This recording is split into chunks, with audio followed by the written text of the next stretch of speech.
The man didn't even look up from his ledger when he said it. Howard Pelham, regional director of Continental Freight Associates, sat behind his mahogany desk in the Red Hollow station office he had borrowed without asking, his boots propped on a chair that wasn't his, and said to Elias Granger's face, "A cripple running a freight depot. I've seen circus acts with more dignity." He tapped the foreclosure papers with one finger. "Sign it. Take the $800.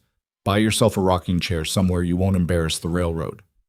Then he smiled, the kind of smile men wear when they've already decided the outcome.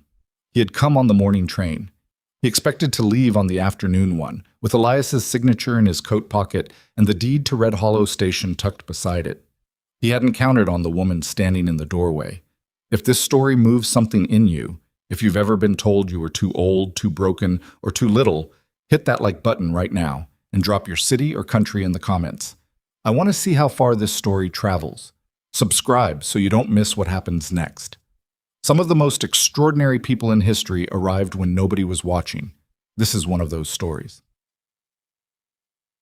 The notice had been pinned to the bulletin board inside Red Hollow train station for 11 days before Margaret Whitlock saw it.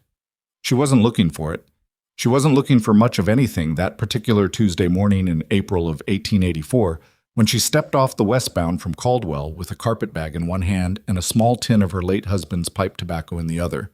Not because she smoked, but because the smell of it still made her feel less alone. She was 57 years old. Her hair had gone almost entirely silver except for a narrow strip above her left ear that held on to its brown the way certain stubborn things do. Her coat was good wool but old. Her boots were resoled twice.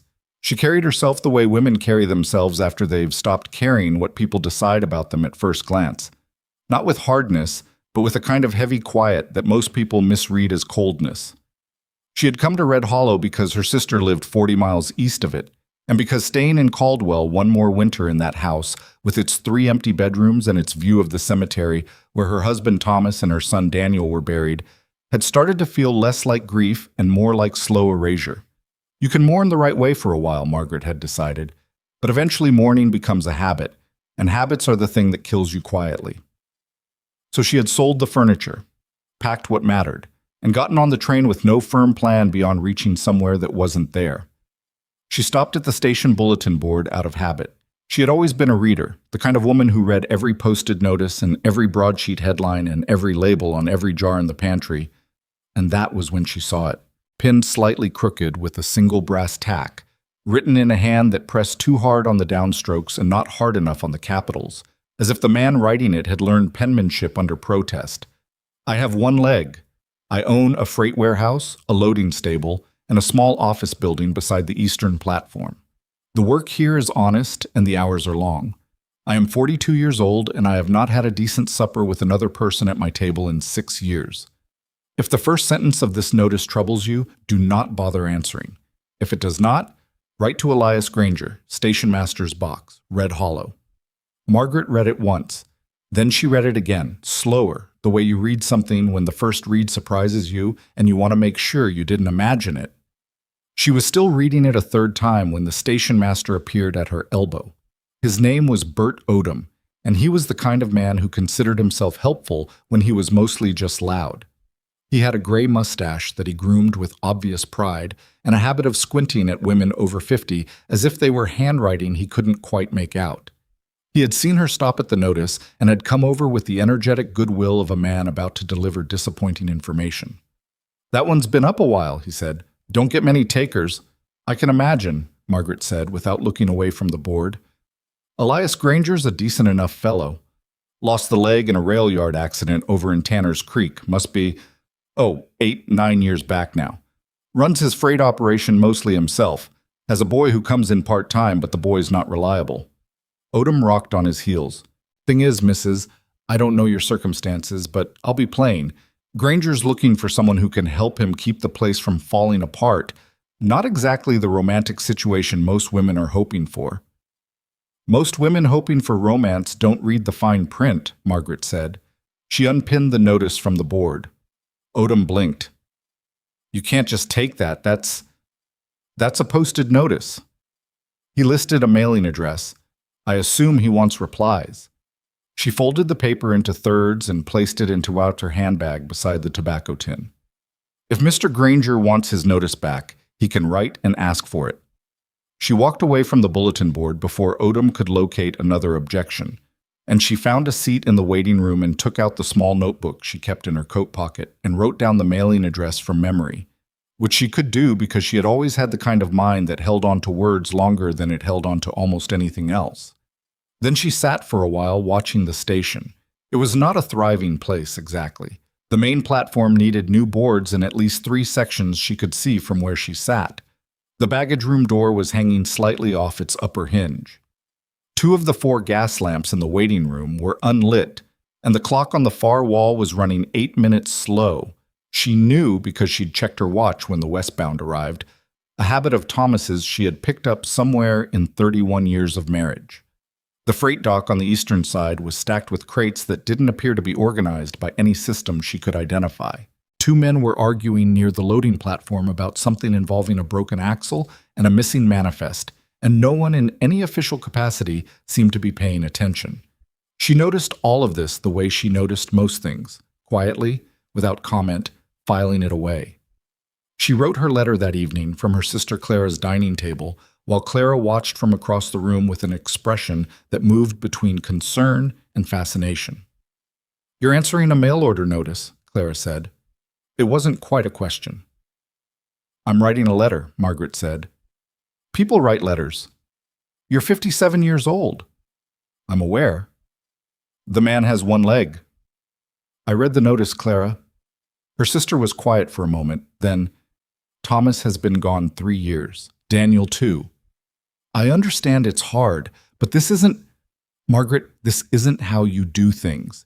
You come stay with us a while. You find your footing again. You don't answer some posted card from a freight operator you've never met." Margaret kept writing. Her handwriting was even and clear, the product of a school-teacher mother who had considered penmanship a matter of moral character. "I spent 31 years being sensible," she said. "I married sensibly. I lived sensibly. I buried my husband and my son sensibly, and I sat in that house in Caldwell being sensible until I couldn't breathe anymore." She finished the sentence she was writing before she looked up. "I'm not being reckless. I'm being honest. There's a difference." Clara looked at the letter but didn't try to read it. "What are you even saying to him?" "I'm saying that I read his notice and I appreciated that he told the truth in the first sentence. I'm saying I'm 57 and I have no illusions about romance. I'm saying I know how to run a household and I've kept accounts for a business before and I'm not afraid of long hours or hard winters." She paused, considering. "I'm saying that I've been invisible for 3 years and I'd like to be useful again before I run out of time to be." She sealed the letter the next morning and mailed it at the post office on First Street, and then she waited. Elias Granger read the letter standing up, which was how he read most things because sitting down took longer, and not because of the leg. He had managed the prosthetic well enough after years of practice, but because sitting down felt like surrendering to the afternoon, and the afternoon always had 3 more things in it that needed doing. He read it twice. He set it on the corner of his desk. He picked it up and read it a 3rd time. Then he went out to the loading dock where his part-time helper, a young man named Curtis, who was reliable approximately 60% of the time, was doing something creative and wrong with a rope tie on a freight pallet. "Curtis," he said. "Yeah, Mr. Granger." "If a woman wrote you a letter and said she wasn't afraid of hard winters, what would you make of that?" Curtis thought about it longer than the question warranted. "I'd think she'd probably been through one." Elias looked at the letter again. "Yeah," he said. "That's what I thought." He wrote back that same evening, which was not his habit. He was not a fast letter writer. He tended to start sentences and then abandon them and start over, filling up considerable paper before arriving at anything he actually meant to say. That night he went through 4 starts before he settled on something honest enough to send. "Mrs. Whitlock, your letter was the clearest thing I've read in some time, and I've been in the freight business long enough to value clarity above most other qualities. I'm not going to pretend this notice was about companionship in the soft sense of the word. I need someone who can manage what I can no longer manage alone, and I need someone I won't have to perform cheerfulness for after a 14-hour day. I think you understand what I mean by that. The leg is what it is." The work is what it is. I am not a patient man, but I am a fair one, and I have been told those sometimes balance out. If you want to know more, write again. E. Granger. She wrote again. He wrote back. Over the following 3 weeks, they exchanged 7 letters each, and something happened in those letters that neither of them had quite expected, which was not romance exactly. It wasn't soft or luminous or the way people described falling in love in the serials, but was something more like the specific relief of being accurately understood. Margaret wrote about the silence that had filled her house after Thomas died, and about the way grief could masquerade as dignity so perfectly that you didn't realize you'd stopped living until you caught yourself one day measuring out exactly one portion of everything, as if extra portions were a kind of hubris. Elias wrote about the particular exhaustion of having to convince people twice a day that a man with one leg was capable of running a freight operation, and about the way pity could be more corrosive than contempt, because at least contempt expected something of you. She told him she'd kept the accounts for Thomas's dry goods store for 20 years, and that she'd caught a discrepancy in a supplier's invoice once that had saved them $400 in a single year. He told her the books at the depot were a disaster he was genuinely ashamed of, and that he would be grateful for anyone with the patience to sort through them, let alone a person who found the work interesting. She did not tell him he was brave.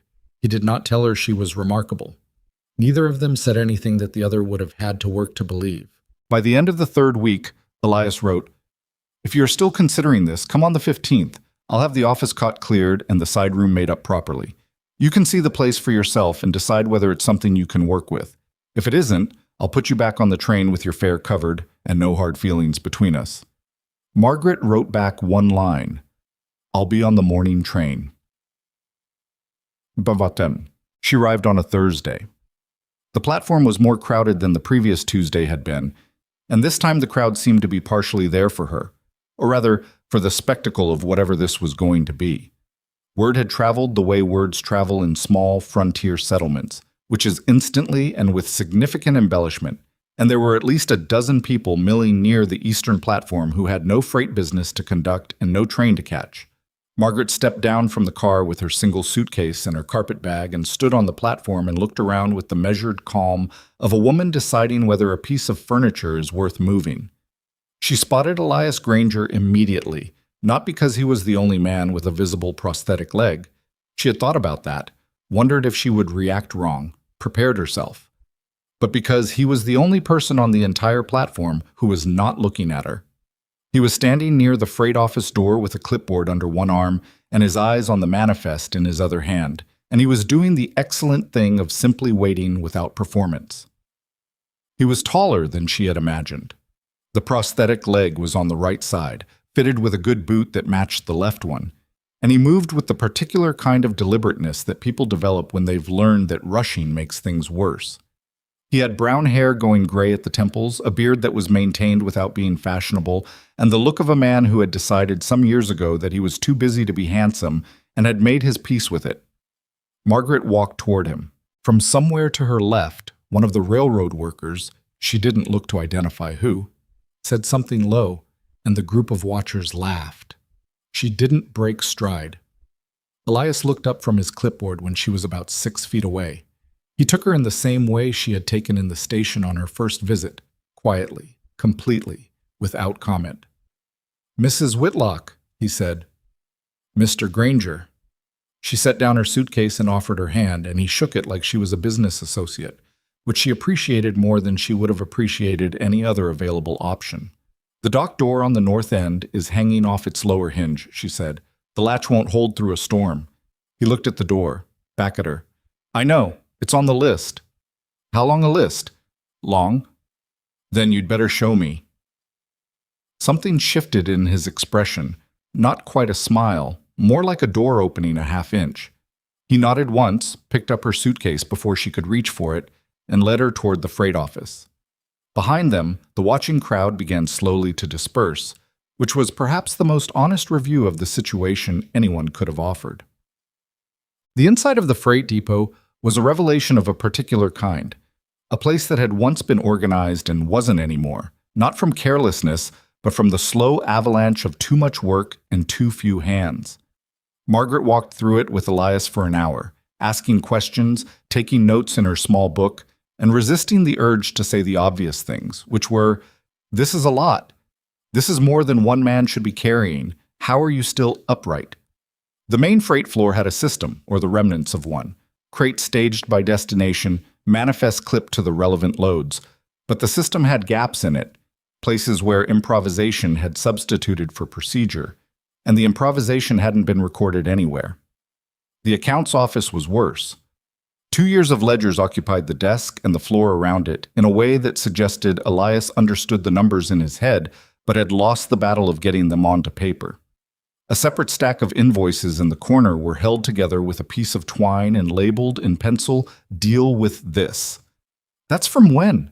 Margaret asked. "March through June of last year," Elias said, with the specific tone of a man confessing something he had promised himself he'd stop being embarrassed about and hadn't quite managed. "All right," she made a note. "And the rail contracts, are those in the main ledger or filed separately?" "There's a box." He opened a lower cabinet and produced a wooden box that had, at some point, been a cigar box of impressive dimensions. It was stuffed with folded papers that had been pressed in without particular regard for order. He set it on the desk between them. "I know it looks bad. It looks like a business that's been run by one person doing the work of four," Margaret said. She was already pulling papers out of the box and sorting them by the date on their headings. "I've seen worse. Thomas's first year of inventory was essentially a stack of napkins he'd written on at the supper table." Elias watched her for a moment. "You're not—" He stopped. "What?" "I was going to say you're not what I expected, but I'm not sure what I expected." "Something younger, probably," Margaret said, without any particular edge to it. "Or something less practical." "Something less sure of itself," he said. "Most people who come through that door are trying to figure out what I want to hear." "I've been trying to figure out what's true," she said. "There's less energy wasted in it." He was quiet a moment. Outside, a freight wagon was pulling up to the dock, and Curtis was calling for someone to open the gate. Elias moved toward the door, habit and duty pulling him that way, and then stopped. "There's a room off the back office," he said. "I put a proper bed in it and a stove. It's small, but it's private. If you decide to stay and see how the arrangement works, it's yours." "I'll stay," Margaret said. He turned back. "You haven't even seen the room." "I've seen enough," she said. She was sorting invoices into 3 piles on the edge of the desk. "You should go deal with that wagon before Curtis makes a mess of the manifest." Elias looked at her for a long moment in the way that people look at things they haven't fully understood yet, but intend to. Then he went to deal with the wagon. Chug. The weeks that followed were not easy, and neither of them pretended they were. Margaret's first full day began at 5:30 in the morning, when the first eastbound freight came through, and she spent it learning the rhythm of the depot, the way you learn the rhythm of any working place, by watching where the problems stacked up, where the gaps opened, where people defaulted to workaround instead of solution. She took notes on everything. By the end of that first day, she had filled most of her small notebook and started on the next one. Elias watched her in the way he watched all new things at the depot, waiting to see what would break, what would need correcting, where reality would diverge from expectation. What surprised him was that she didn't flinch at the heavy work. Not the early mornings, not the dust, not the freight manifest disputes that sometimes got loud and personal, not the cold that came through the platform doors every time they opened and that never quite left the building by the time they closed. On her 4th day, one of the regular freight drivers named Joe Tanner pulled Elias aside behind the stable. "You hiring her?" Tanner asked.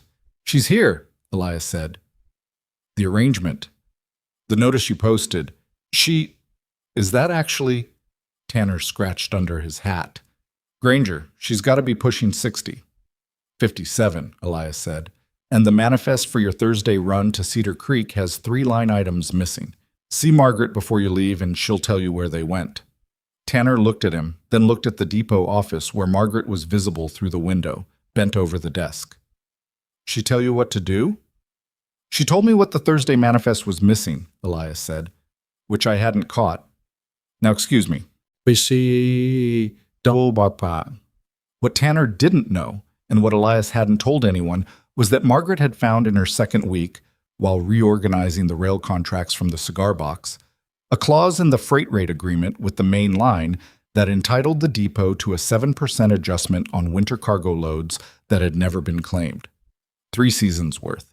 The amount, when she calculated it with the careful precision of someone who had always found mathematics less treacherous than most other things, came to slightly over $400.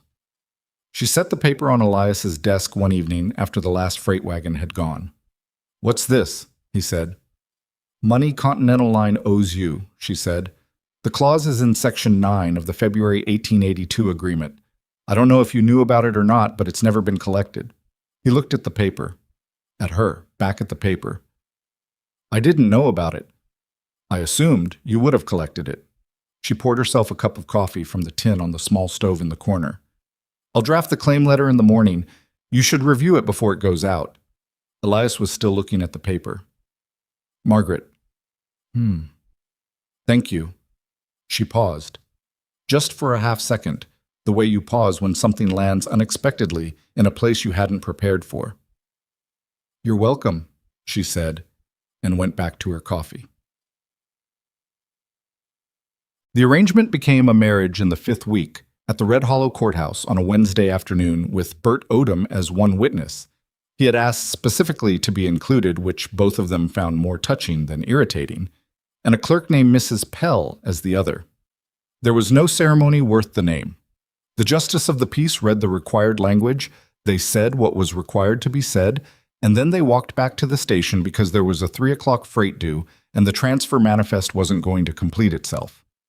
Odom walked part of the way with them and kept glancing at Margaret with an expression she recognized as the beginning stages of an apology. "Mrs. Whitlock," he started. "Mrs. Granger now," she said. Not unkindly. "Right. Mrs. Granger, I wanted to say, when you first came in and took that notice down, I may have implied that the situation wasn't, that it wouldn't."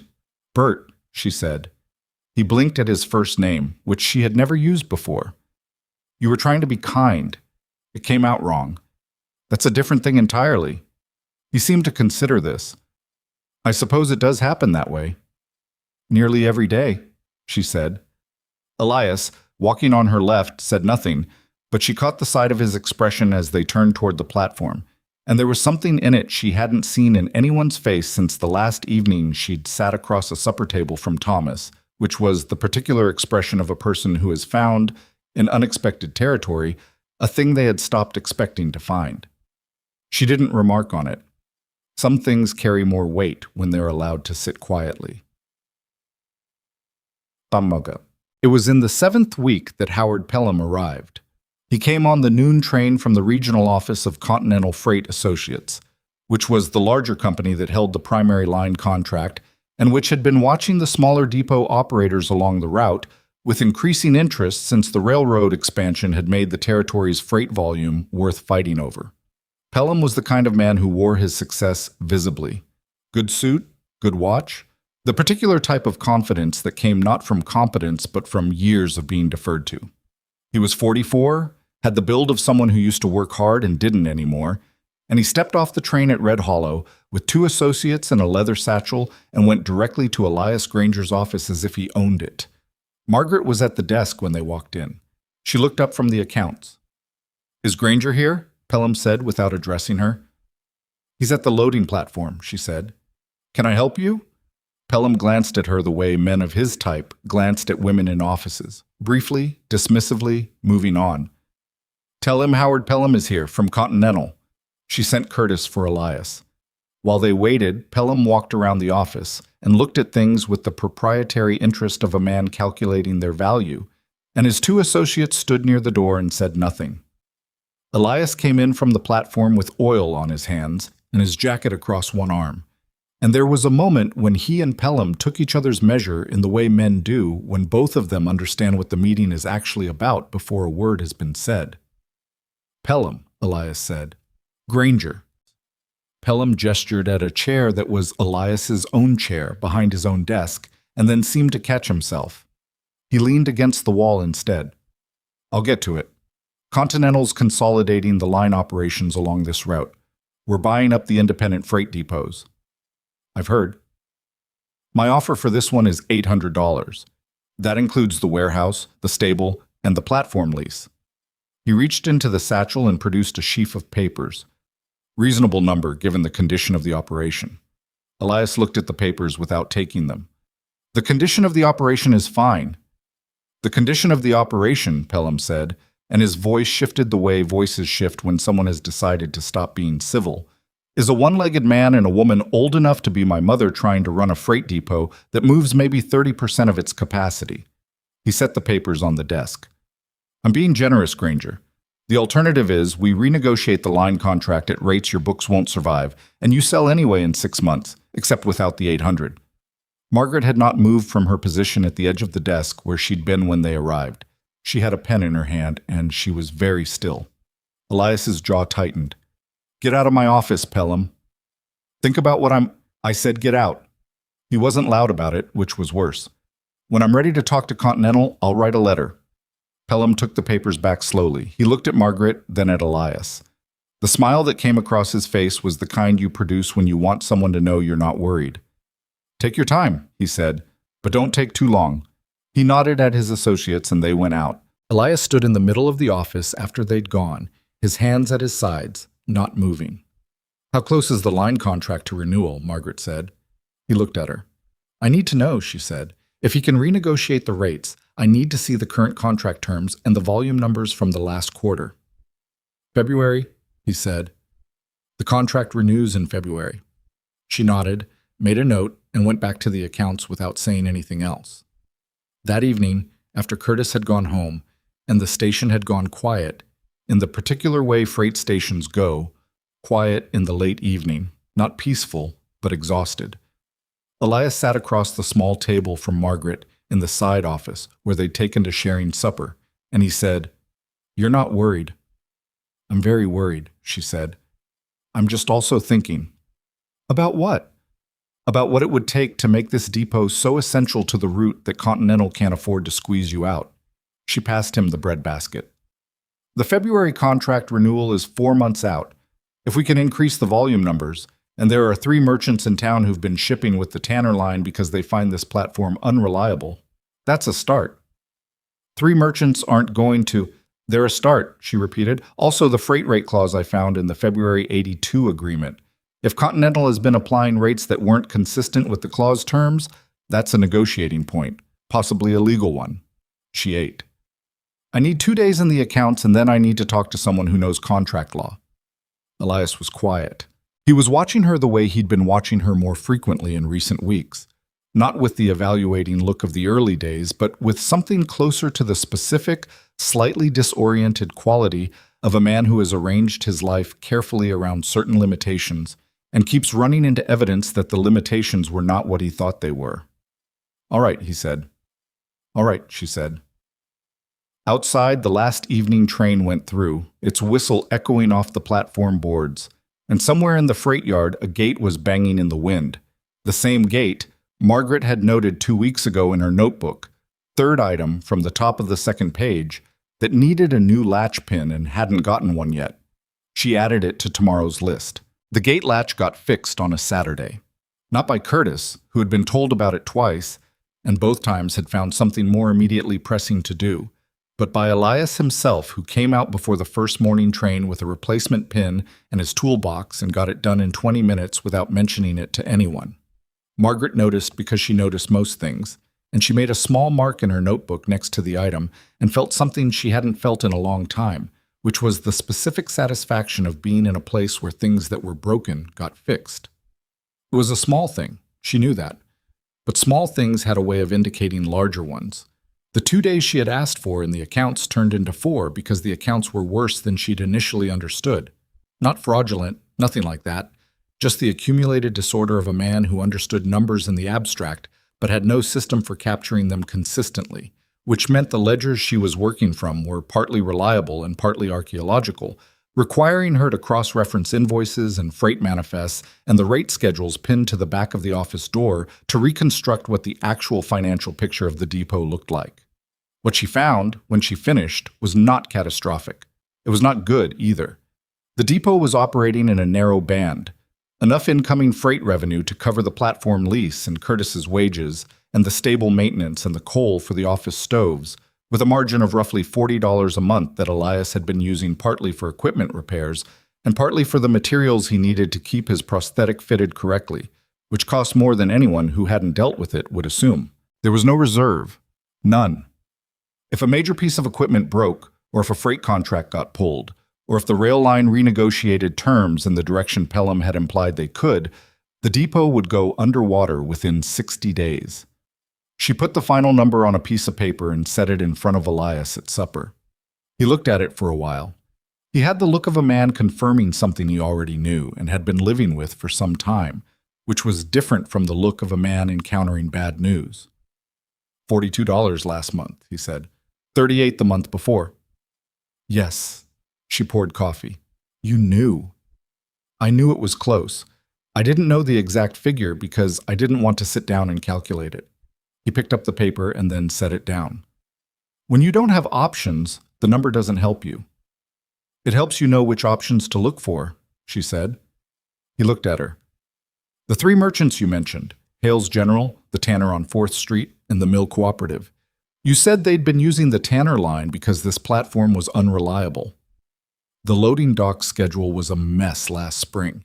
They had 2 shipments delayed by a week each, Hale especially. He was furious. Have you spoken to him since? Once. He was civil, not interested. Margaret nodded slowly. I'd like to talk to him. Elias set down his cup. Margaret. I'm not going to beg him, she said. I'm going to show him the new manifest schedule and the loading time records from the past 6 weeks and let him calculate for himself what a 1-week delay costs against what we're charging versus what the Tanner line charges. She picked up her own cup. People make decisions based on the information they have. He made his decision based on last spring's information. I'm going to give him this autumn's. Elias was quiet for a moment. Outside, the wind was doing something to the stable roof that would need looking at tomorrow. He's a stubborn man. Most men who've been burned are. He might be rude to you. I'm 57 years old, Margaret said. I've been spoken to rudely by people considerably more intimidating than a general store operator. Something passed across Elias's face that wasn't quite a smile but was in the neighborhood of one. I don't doubt it, he said. She went to see Hale the following Tuesday, which was the day after the new November freight schedule went into effect. A schedule she had reorganized over the previous week in a way that reduced the average loading time per wagon by 11 minutes, which didn't sound like much until you multiplied it across 20 wagons on a busy day and discovered you'd saved the better part of 4 hours. Edmund Hale ran his general store from a position of considerable self-satisfaction, which was earned in the sense that he had built the business from nothing 15 years ago and maintained it through a territorial economy that ate lesser operations for breakfast.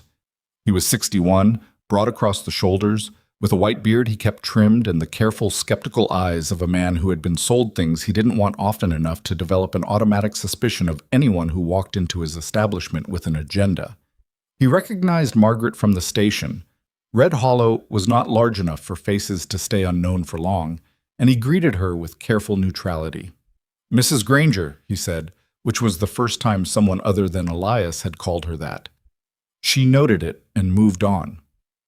Mr. Hale, I'd like about 15 minutes of your time if you can spare it. I know why you're here, he said. Then I'll skip the preamble. She set her folder on his counter, not opening it yet, just putting it there. I'm not asking you to give Granger's Depot another chance because we're asking for your goodwill. I'm asking you to look at some numbers and tell me if they make sense to you. He crossed his arms. The last time I trusted Granger's Depot with a time-sensitive shipment, it sat on the platform for 6 days. I know. The spring loading schedule was a problem. Elias was managing it alone at that point, and the manifest system had broken down. She opened the folder. This is the loading record for the past 6 weeks under the new schedule. Average time from manifest to loaded wagon, 41 minutes. The range is 34 to 52. The Tanner Line's public rate card is here. She placed a second paper beside the first. And our current rate card is here. The difference on a standard dry goods shipment, your size is 11 cents per hundredweight. Hale looked at the papers without picking them up. The Tanner line is reliable. The Tanner line is reliable, she agreed. So is this depot, as of 6 weeks ago. The question is whether the 11 cents is worth paying for a reliability that now exists at both options. She waited. I'm not telling you what to decide. I'm telling you the decision you made last spring was based on accurate information, and the information has changed. He picked up the loading record, read it, set it down, picked up the rate card. This rate, is this locked in through February? Through the end of the line contract in February, yes. After that, I expect we'll renegotiate, but I can't promise what direction that goes until we know what Continental is doing. Continental.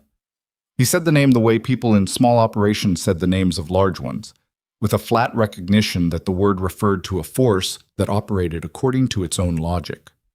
Pelham was here last week. Margaret stilled slightly. What did he say? Said Continental was consolidating operations along the route. Said the independent depots were, his word was redundant. Hale put the rate card down. Said merchants who wanted reliable freight service should look at contracting directly with Continental's depot in Millhaven. Millhaven was 32 miles west, a day's wagon ride one way. And what did you tell him? Margaret said. I told him I'd think about it. Hale looked at her steadily. Which I am. I'm also looking at these numbers. He tapped the loading record. Can I keep this? I brought it for you, she said. She walked back to the depot with the wind at her back and turned Pelham's Millhaven play over in her head the entire way, because it meant he wasn't just pressuring Elias to sell. He was already working on removing the customer base, which meant the $800 offer had a clock on it that she hadn't fully accounted for. Chet. She told Elias about the Millhaven pitch that evening. He took it the way he took most bad news, which was standing up and slightly too still, the way people hold themselves when they're deciding what they're going to feel about something before they let themselves feel it. He's going after the merchants directly, Elias said. He's covering his bases. If you won't sell, he'll make the operation unsustainable, and you'll have to. Margaret sat down. Who else would he have talked to? The mill cooperative, definitely. Maybe the tanner. Possibly the rail workers' boarding house. They get freight deliveries twice a month. He ran a hand over his jaw. Margaret, if he pulls 3 or 4 of the major accounts. He hasn't pulled them yet, she said. Hale's still looking at our numbers. The others haven't made a decision. She set her notebook on the table. I want to go see all of them before the end of the week. Today is Tuesday. I can see the tanner tomorrow morning and the mill cooperative Thursday. And say what? Pelham has the weight of a major line company behind him. We have a rate card and a 6-week loading record. We also have something Millhaven doesn't have, she said. 32 miles of distance. She tapped the notebook. I ran the calculation this afternoon. A merchant paying for a freight service to Millhaven adds 1 full day of transit time to any inbound shipment, which means holding more inventory, which means more capital tied up in stock, which for a business like Hale's is roughly, she flipped to the page, between $60 and $80 a month in additional carrying cost. Even if Continental undercuts our rates significantly, that math doesn't work in their favor unless a merchant is moving very high volumes of high-value freight. Elias looked at the page. You worked that out today. I had the afternoon. He was quiet. The depot's position isn't weak, she said. It feels weak because Pelham walked in here like it was. But the actual numbers favor a local depot for the merchants we're talking about. We just need to show them the numbers before Continental's pitch makes them feel like they don't have a choice. Elias sat down across from her. He turned the notebook so he could read the figures directly. The mill cooperative's manager is a man named Fenwick. He's known me 15 years and he's reasonable, but he's also conservative. He doesn't move quickly. Reasonable and conservative is fine. I just need him to stay where he is long enough for us to make it through February. And after February? After February, we'll have better information. She took the notebook back. One problem at a time. He looked at her for a moment. Do you ever... He stopped. What? Do you ever get tired of the next problem being right there? She considered it seriously, the way she considered most questions. I got tired of there not being any, she said. 3 years in that house in Caldwell, with nothing that needed solving. I'd take this. She stood and went to put the kettle on. Go look at the stable roof before it gets dark. I think the south end corner is lifting.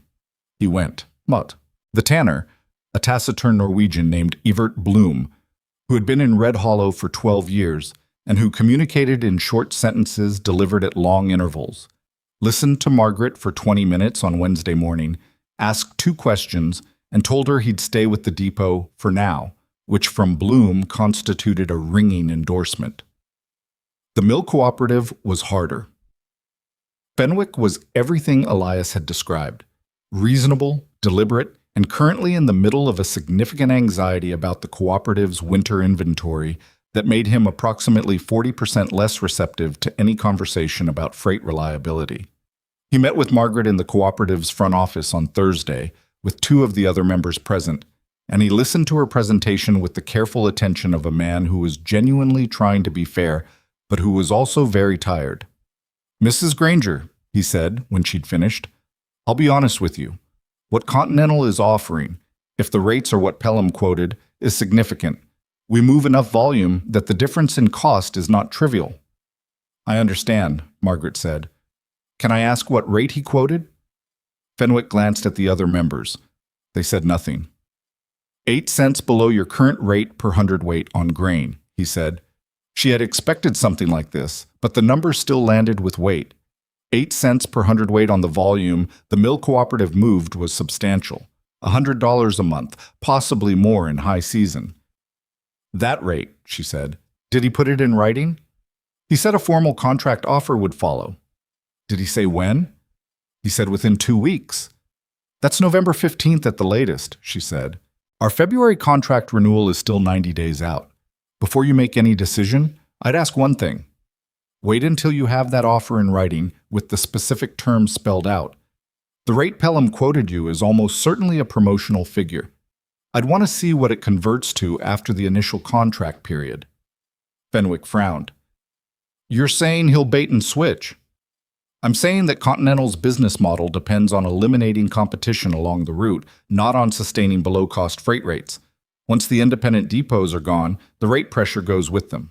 She kept her voice neutral, factual. "I could be wrong, but it costs you nothing to read the fine print before you sign." She walked back to the station in a wind that had teeth in it, turning the numbers over. 8 cents per hundredweight was a rate Continental couldn't sustain at a profit unless they were subsidizing it specifically to undercut the independent operators, which meant it was a strategic price, not a real one, and it had an end date that Fenwick and his cooperative members would not find out about until after they'd already committed. The question was whether she could prove that before November 15th. That evening, she wrote a letter to her sister Clara. Not about the business.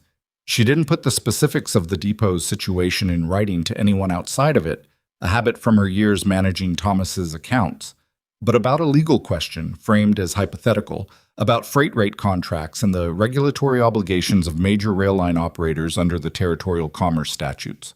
Clara's husband Warren was an attorney, not a specialist in railroad law, but an attorney, and attorneys knew other attorneys.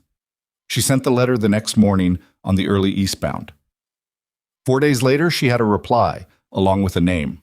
A woman in the territorial capital named Adeline Marsh, who had spent 12 years as a clerk for the Territorial Commerce Commission before establishing a small private practice that had, in the last 3 years, taken on 2 cases against Continental Freight Associates specifically. Warren had included Marsh's address and a note that said, in Warren's characteristically understated way, she won one of them. The other settled. She knows where the bodies are. Margaret read the letter twice. Then she wrote to Adeline Marsh. She did not tell Elias about the letter to Marsh until she'd sent it. Not because she was hiding it from him, but because she had learned in the past several weeks that Elias processed bad news better when he was also given the next step at the same time, and she hadn't had the next step confirmed yet. When she told him, at supper on a Friday, she set Warren's letter on the table alongside her own and let him read both. He read them carefully. When he finished, he set them down and stared at the wall for a moment, which was how she had come to understand that he was thinking rather than shutting down. The quality of the silence was different. "You think Marsh can do something about the rate Pelham quoted Fenwick?" "I think if Continental is quoting below-cost rates to eliminate competition, that may violate the territorial commerce statutes. Whether Marsh can do anything about it quickly enough to matter is something I don't know yet. Margaret folded Warren's letter. But having an attorney who knows the terrain is better than not having one. An attorney costs money. Yes, about $40 of the $42 we cleared last month. Elias looked at her. That leaves us $2. And a very informed attorney. She served the stew. Eat. You have the early platform tomorrow. He picked up his fork but didn't immediately use it. Margaret. I want you to know, I'm aware that this is, He stopped. Tried again. When I posted that notice, I wasn't thinking about any of this. I was thinking about someone who could help me keep the books and not mind the silence at the end of a long day. I wasn't thinking I was... He set the fork down. I wasn't thinking I was asking someone to fight a war. She looked at him across the table in the lamplight. He was not a man who found these statements easy. She could see the effort in it, the way he held himself slightly more rigidly, when he was saying something that mattered. It was one of the things she had come to understand about him, that his directness was not the same as openness, that he could be blunt about facts and careful about feeling in the same breath. You weren't asking me to fight anything, she said. I arrived and found a fight that was already happening and decided to be useful. She picked up her own fork. That's a different thing. Is it? Yes, because it means I'm not doing this because you need me to. I'm doing it because I'm not ready to sit somewhere quiet and wait to stop mattering. She ate. There's a distinction. He thought about that for a while. Then he ate too, and outside the wind found another loose thing on the stable roof, and the lamp between them burned steadily, and neither of them said anything else that needed saying. Adeline Marsh's reply arrived 10 days later, faster than Margaret had expected, which told her something about either Marsh's efficiency or her interest in the case, or possibly both. The letter was 4 pages long, written in a precise hand, and it covered 3 things. What the territorial commerce statutes actually said about predatory rate setting by major freight carriers. What Marsh had found in the public record about Continental's rate practices in 2 previous consolidation efforts along other frontier lines. And what she would need, in terms of documentation, to determine whether Elias's situation presented the same pattern. Margaret read it sitting at the desk in the freight office on a Thursday morning while the 9 o'clock eastbound was discharging passengers outside, and when she finished, she sat very still for a moment in the particular way she sat when she was recalculating. Then she pulled out her notebook, flipped to a fresh page, and began listing what she had and what she still needed. What she had: the February 1882 freight rate agreement with its unclaimed clause, now the subject of a formal collection request to Continental that had not yet been answered. The loading records for the past 8 weeks showing consistent performance, the rate cards for comparison. Hale's verbal account of Pelham's pitch, which was not in writing. Bloom's account, similar. Fenwick's account, with slightly more detail. What she needed: Continental's actual cost figures on the route, or enough of them to demonstrate that the rate Pelham was quoting the merchants was below what they could sustain. The terms of at least one of the contracts Continental had offered to the depots it had already bought out along the route to show the pattern, and if possible, this was the difficult one, some documentation of what Continental planned to do with the rate once the independent depots were gone. She looked at the list for a while. Then she went to find Curtis, who was doing something with a pallet jack in the freight bay, and looked up with the slightly guilty expression he wore whenever he'd been doing something he wasn't entirely sure was correct. "Curtis," she said, "does your cousin still work for the Continental office in Millhaven?" Curtis blinked. "Danny? Yeah, he's still there. Clerk work mostly." "Does he get along with you reasonably well?" "Sure, we grew up together. Why?" "I'd like you to write him a letter," Margaret said. "I'll tell you what to ask." Curtis looked at her with the expression he had developed over the past weeks for moments when he understood that something important was happening, but not quite all of what it was. Am I going to get Danny in trouble?" "I'm not asking him to take anything or do anything wrong," she said. "I'm asking him to tell you what he knows. People are allowed to talk." Curtis nodded slowly. "Okay," he said. "What do you want to know?" She told him. 3 days after that, on a Sunday when the station was as quiet as it ever got, Pelham came back. This time he came alone, without the associates, which Margaret registered as significant. It meant either he was being careful or he was less formal about it, and neither option felt better than the other. He arrived on the afternoon train and came directly to the freight office, and this time both Margaret and Elias were there.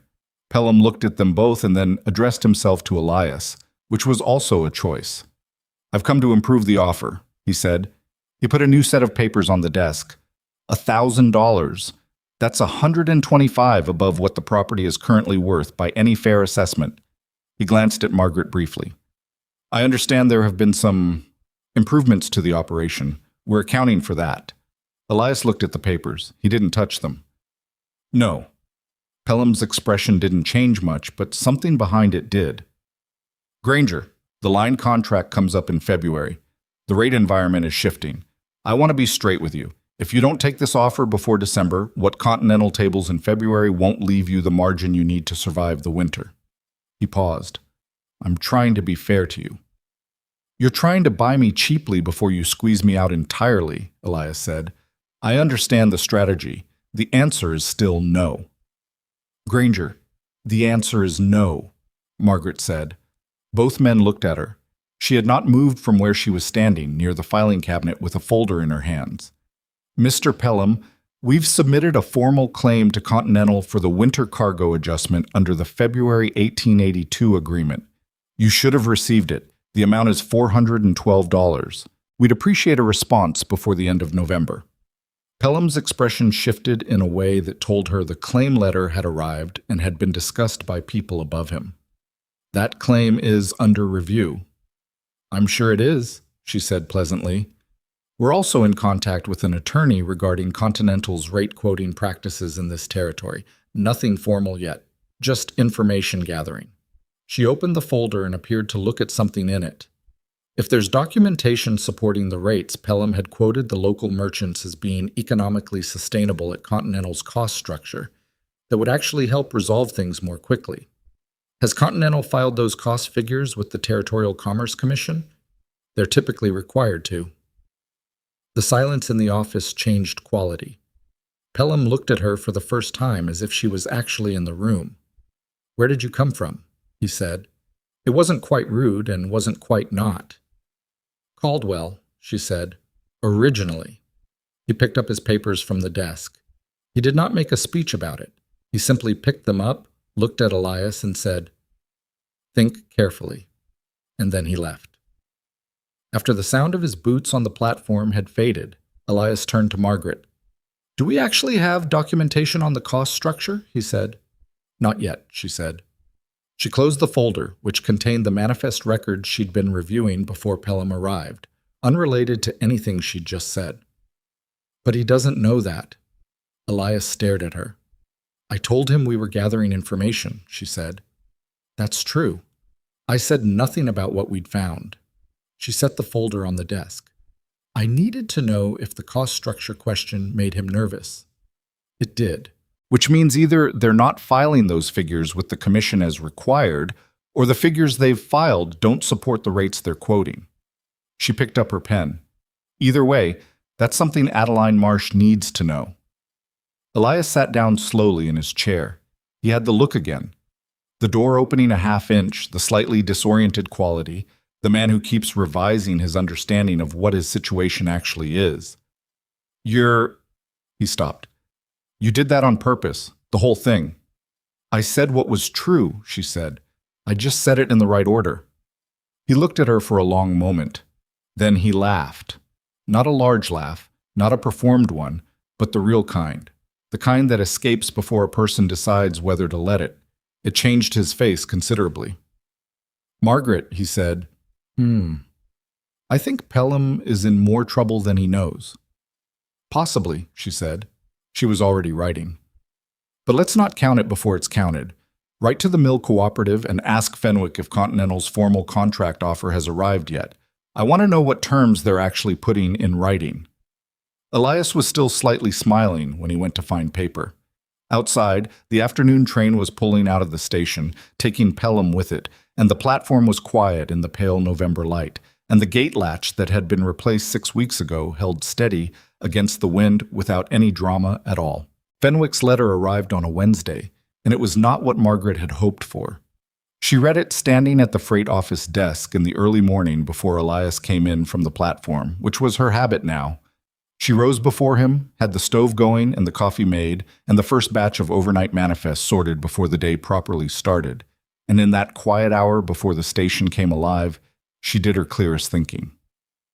The letter was courteous. Fenwick was always courteous. But it said plainly that Continental's formal offer had arrived the previous Friday, that the rates were as Pelham had quoted verbally, that the terms were for a 3-year contract, and that the mill cooperative's members had voted to accept pending a final review at the end of November. End of November was 11 days away. She set the letter down and looked at the wall for a moment. Not in defeat. She wasn't there yet, and she had learned over the years that the first feeling you have about bad news and the correct response to it were almost never the same thing. She was simply locating herself, accounting for the new information and deciding where it moved the pieces. Then she picked up her pen and began a list. Elias came in 20 minutes later, tracking mud from the platform, and read Fenwick's letter without being asked to because she had left it on the corner of the desk where anything urgent went. He read it once, set it back, poured himself coffee, and said, November 30th. Yes, that's the rate. 3 years? That's what he said. I want to see the actual contract language before we draw any conclusions. But a 3-year lock-in at a below-cost promotional rate means either they raise the rate partway through, probably at the 1-year mark, which is typically when these contracts have their first adjustment clause, or they've found a way to make the math work that I'm not seeing. She tapped the letter. Either way, Fenwick's members are going to vote on it with incomplete information. Can you get the contract language? I've already written to Marsh. I want her opinion on what a 3-year Continental freight contract typically looks like in year 2. She picked up her coffee. And Curtis's letter to his cousin went out Monday. If Danny Bright has anything useful, we'll have it by the end of the week. Elias nodded.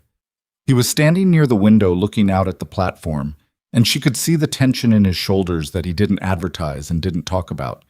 The particular weight of a man who understood his situation clearly enough to feel it in his body. She had come to know the specific geometry of Elias under pressure, the set of his jaw, the way he stood a little more deliberately when things were bad, as if balance required more conscious effort. The stable roof, he said. What about it? South corner. I went up yesterday to look. 2 of the cross beams need replacing. If we get a heavy snow before January... He stopped. How much? $25 in materials if I do the work myself. She did the arithmetic without writing it down, which she didn't need to do. She had been carrying the depot's numbers in her head for weeks, the way she used to carry the inventory figures for Thomas's store, a kind of mental ledger that updated automatically. 25 from what remained after Marsh's retainer left them with just under 100 in liquid reserve, which would leave 75. And the December platform lease payment was 60. Do the roof before December, she said. That leaves us... I know what it leaves us. Do the roof. She looked at him. If the stable floods from a structural failure, we lose the freight wagon storage and the road access to the east dock. That's a worse number than $15. He accepted this with a nod, which was one of the things she had come to respect about Elias. He argued when he thought she was wrong, and when he didn't argue, it was because he agreed, not because he was deferring. It made the conversations useful. Hale came in yesterday, he said, while you were at the post office. She looked up. And? He's staying with us. He said... Elias paused, and something in his face shifted slightly. Not embarrassment exactly, but something adjacent to it. He said you'd shown him the numbers and that they made sense, and that he appreciated being talked to straight. He drank his coffee. He also said, and I'm quoting him now, that it was about time someone ran this depot like it was a business. Margaret looked at him for a moment. How did that land? Honestly? He considered. Fine. He's right. He set the cup down. I've been running it like a man trying to stay afloat. That's different from running it like a business. She didn't argue with that, because it was true, and one of the things she had decided early on was that she was not going to paper over true things with him just because the truth was uncomfortable. They had both been through enough to know that comfortable fictions cost more than they saved. Bloom sent a note too, she said. He's not moving, 2 out of 3. She paused. If Fenwick goes to Continental and we lose the mill volume, that's manageable. Not comfortable, but manageable, if the February contract holds. That's a lot of ifs. Everything worth doing has ifs in it, she said. The question is whether you can keep working through them. He looked at her. Can you? She picked up her pen. Ask me in February, she said. Boom. Curtis's letter from Danny Bright arrived on a Friday, and it arrived with more in it than Margaret had expected. Danny Bright was 23 years old and had been a clerk at Continental's Millhaven office for 4 years, which meant he had been there long enough to understand how things worked and young enough to have not yet made his peace with all of it. What he had written to Curtis was not a formal disclosure. It was a letter between cousins, chatty in tone, mentioning things in the offhand way people mention things when they trust the person they're writing to but are also being careful about what they put directly on paper. But between the lines about the weather and Curtis's mother's health and a horse Danny was considering buying, there were 3 things that mattered. The first was that Continental had been quoting the same below-rate structure to independent depot operators along 3 different frontier lines in the past 18 months. And in 2 of the cases, the operators had sold within 60 days of the first offer. Danny didn't say this was a deliberate strategy. He just mentioned it as something that had come up in office talk when the Millhaven clerks were doing their year-end filing. The second was that the Continental rate contracts being offered to the larger merchants, not the preliminary quotes but the actual signed agreements, contained an adjustment clause at month 14 that allowed Continental to revise rates upward by up to 22% in response to regional cost fluctuations, which was language broad enough to mean almost anything. The third was the most interesting, and Danny mentioned it in a single sentence near the end of the letter, sandwiched between a comment about the quality of the coffee at the Millhaven office and a question about whether Curtis had seen the new livery stable going up on 3rd Street. Pelham's been talking to the Territorial Commerce Commission about filing for an exclusive operations designation on the North Freight Line, which if it goes through means no independent depots can hold primary platform leases along the route. Margaret read that sentence 3 times. Then she sat down, which was unusual enough that Curtis, who had been watching from the doorway of the freight bay, with the cautious look he adopted when he knew something was happening but couldn't read what, said, "Is it bad?" "It's very useful," she said. She was already writing. She sent 2 letters that afternoon. One to Adeline Marsh, which laid out what Danny had told Curtis, and asked specifically about the exclusive operations designation filing and whether it had been submitted to the commission yet, and what the process was for objecting to such a filing. The second was to a man named Gordon Pratt, who ran the independent freight depot in Sutter's Bend 20 miles north, and whom Elias had mentioned once as someone he'd done business with. She did not know Pratt. She introduced herself plainly, told him she was Elias Granger's wife, and that she had come to understand there might be a shared concern between their operations, and asked if he was available to meet or correspond. She did not tell Elias about either letter until they were sent. When she did tell him, at supper, she handed him Danny's letter to read first. He read it. His expression went through several versions of itself. Exclusive operations designation, he said. If Continental gets it, every independent depot on the North Line loses its platform lease, including this one. Can they do that? Marsh will tell us, but the fact that they're trying suggests they'd rather have it settled through the commission than fought depot by depot. She handed him the bread.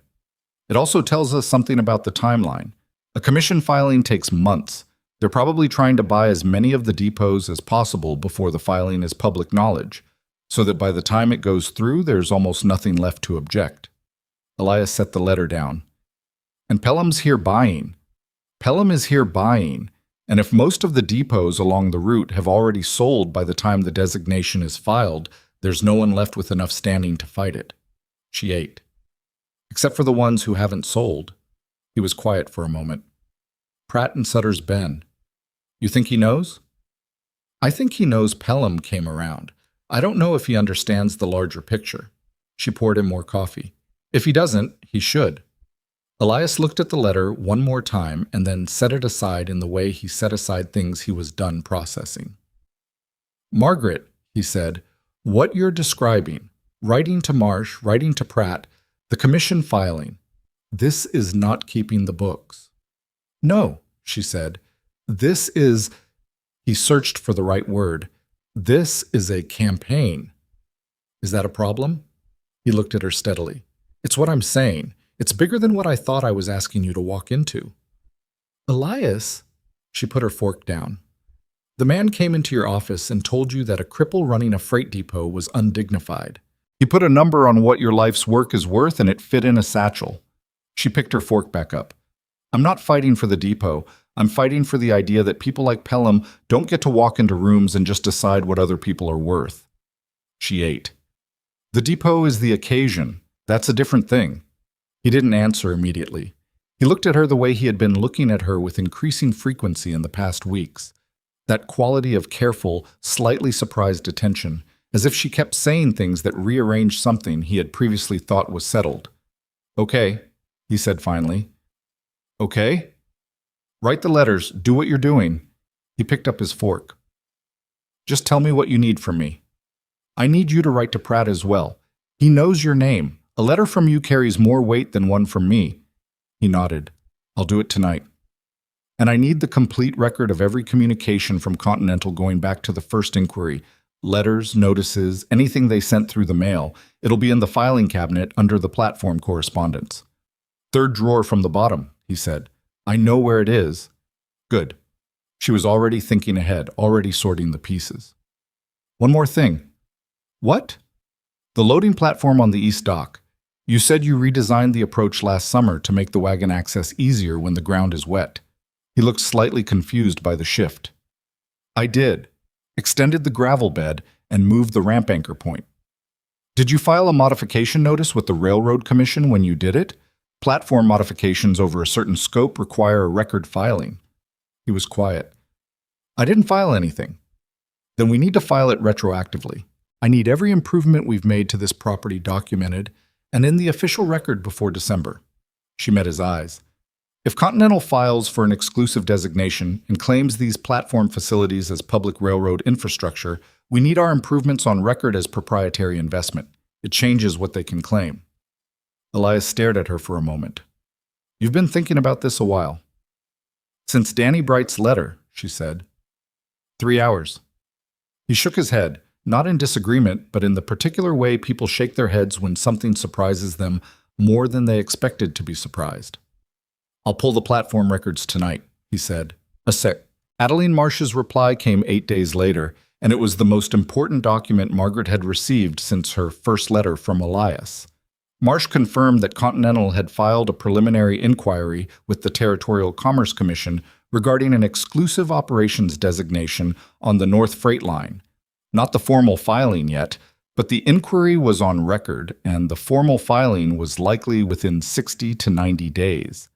She also confirmed that the adjustment clause Danny Bright had described in the merchant contracts was standard Continental language that had been challenged once before in a depot case in the Southern Territories, where the court had found it enforceable. The precedent was not favorable, but the last 2 pages of Marsh's letter were the ones that mattered. In them, she laid out the basis for a formal objection to the exclusive designation filing, which required demonstrating that the independent depot had made substantial proprietary investment in the platform facilities, that it served a public interest that a single operator could not adequately replicate, and that the consolidation would result in a reduction of commerce access for regional merchants and shippers. She said that the unclaimed freight rate adjustment, now a formal claim of $412, was relevant because it suggested Continental had been systematically underpaying independent operators in a way that constrained their ability to invest in their operations.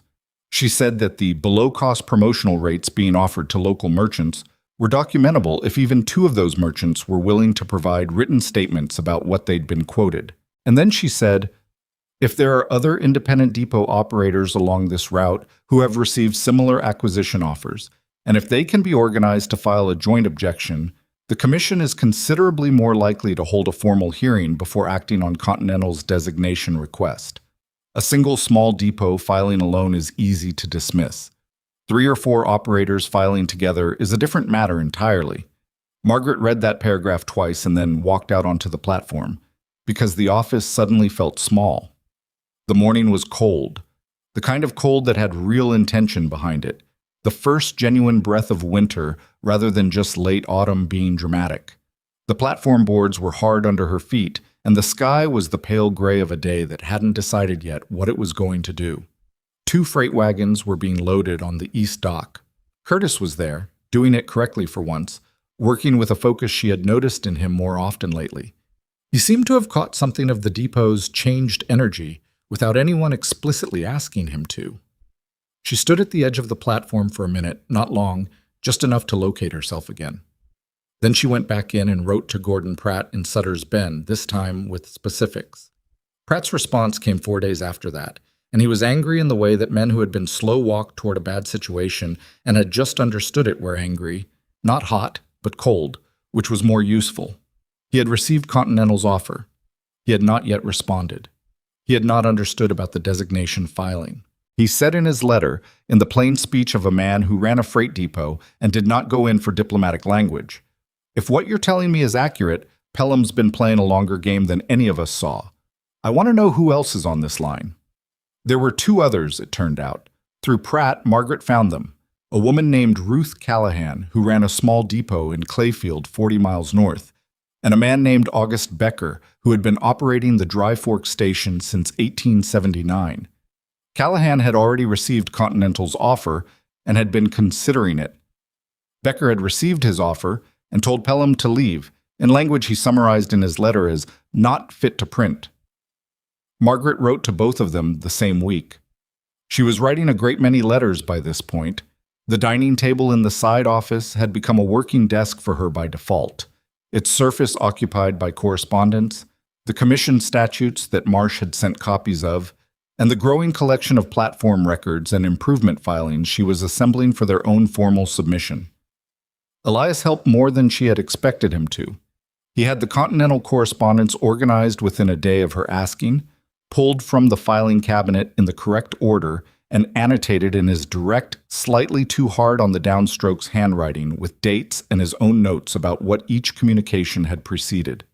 He wrote to Pratt and to Becker in his own name, and the responses he got back had a different quality than the one she got. Men who had spent years doing physical freight work spoke to each other in a specific register, with a shorthand about the particulars of the work that cut 20 minutes off every conversation. She noted this without comment and let him lead those exchanges while she led the legal and strategic ones. It was not a perfectly efficient system. There were evenings when they were both tired and neither of them wanted to talk through the next problem, and the correspondence sat on the table untouched, and they ate in silence that was not comfortable exactly, but was honest. The silence of 2 people who were working very hard and knew it. On one of those evenings, Elias had said, without particular lead-in, my first wife, Ellen. She died of a fever in the 2nd year we were married. He had said it the way people say things that have been sitting in a room for a while without being named. I don't talk about her much. I don't know why I'm telling you now. Margaret had thought about it. Because it's been a while since you had someone to tell, she said. He had looked at her for a moment. Probably, he said. She had not asked him to say more about Ellen, and he hadn't. But the sentence had changed something in the room, some interior door that had been closed opening slightly, and she had noticed it and quietly noted it and left it where it was, which was the right thing to do. The crisis, when it came, arrived not from Continental but from the weather. The first significant storm of the season hit Red Hollow on a Thursday in late November, which was also the day the mill cooperative's final vote was scheduled. The storm came in faster and harder than the morning sky had promised, and by midday the temperature had dropped 20 degrees, and the wind was doing serious things to anything not nailed down. And by 3 o'clock there was ice on the platform boards and water finding its way under the freight office door in a thin, cold sheet. 3 freight wagons were stranded on the East Road, unable to make it to the Millhaven depot through the ice. 2 passenger trains were delayed, one from the east, one from the west, and the station was filling with stranded travelers who were cold and tired and increasingly demanding in the way that stranded travelers became after the first 2 hours of inconvenience. Margaret and Elias and Curtis worked the station for 6 hours without a break that amounted to anything. Margaret coordinated the passenger overflow, arranged temporary shelter in the freight warehouse for those who couldn't reach the hotel in town, organized the provision of hot coffee from the station's kitchen in quantities that required 4 additional pots borrowed from the boarding house down the road.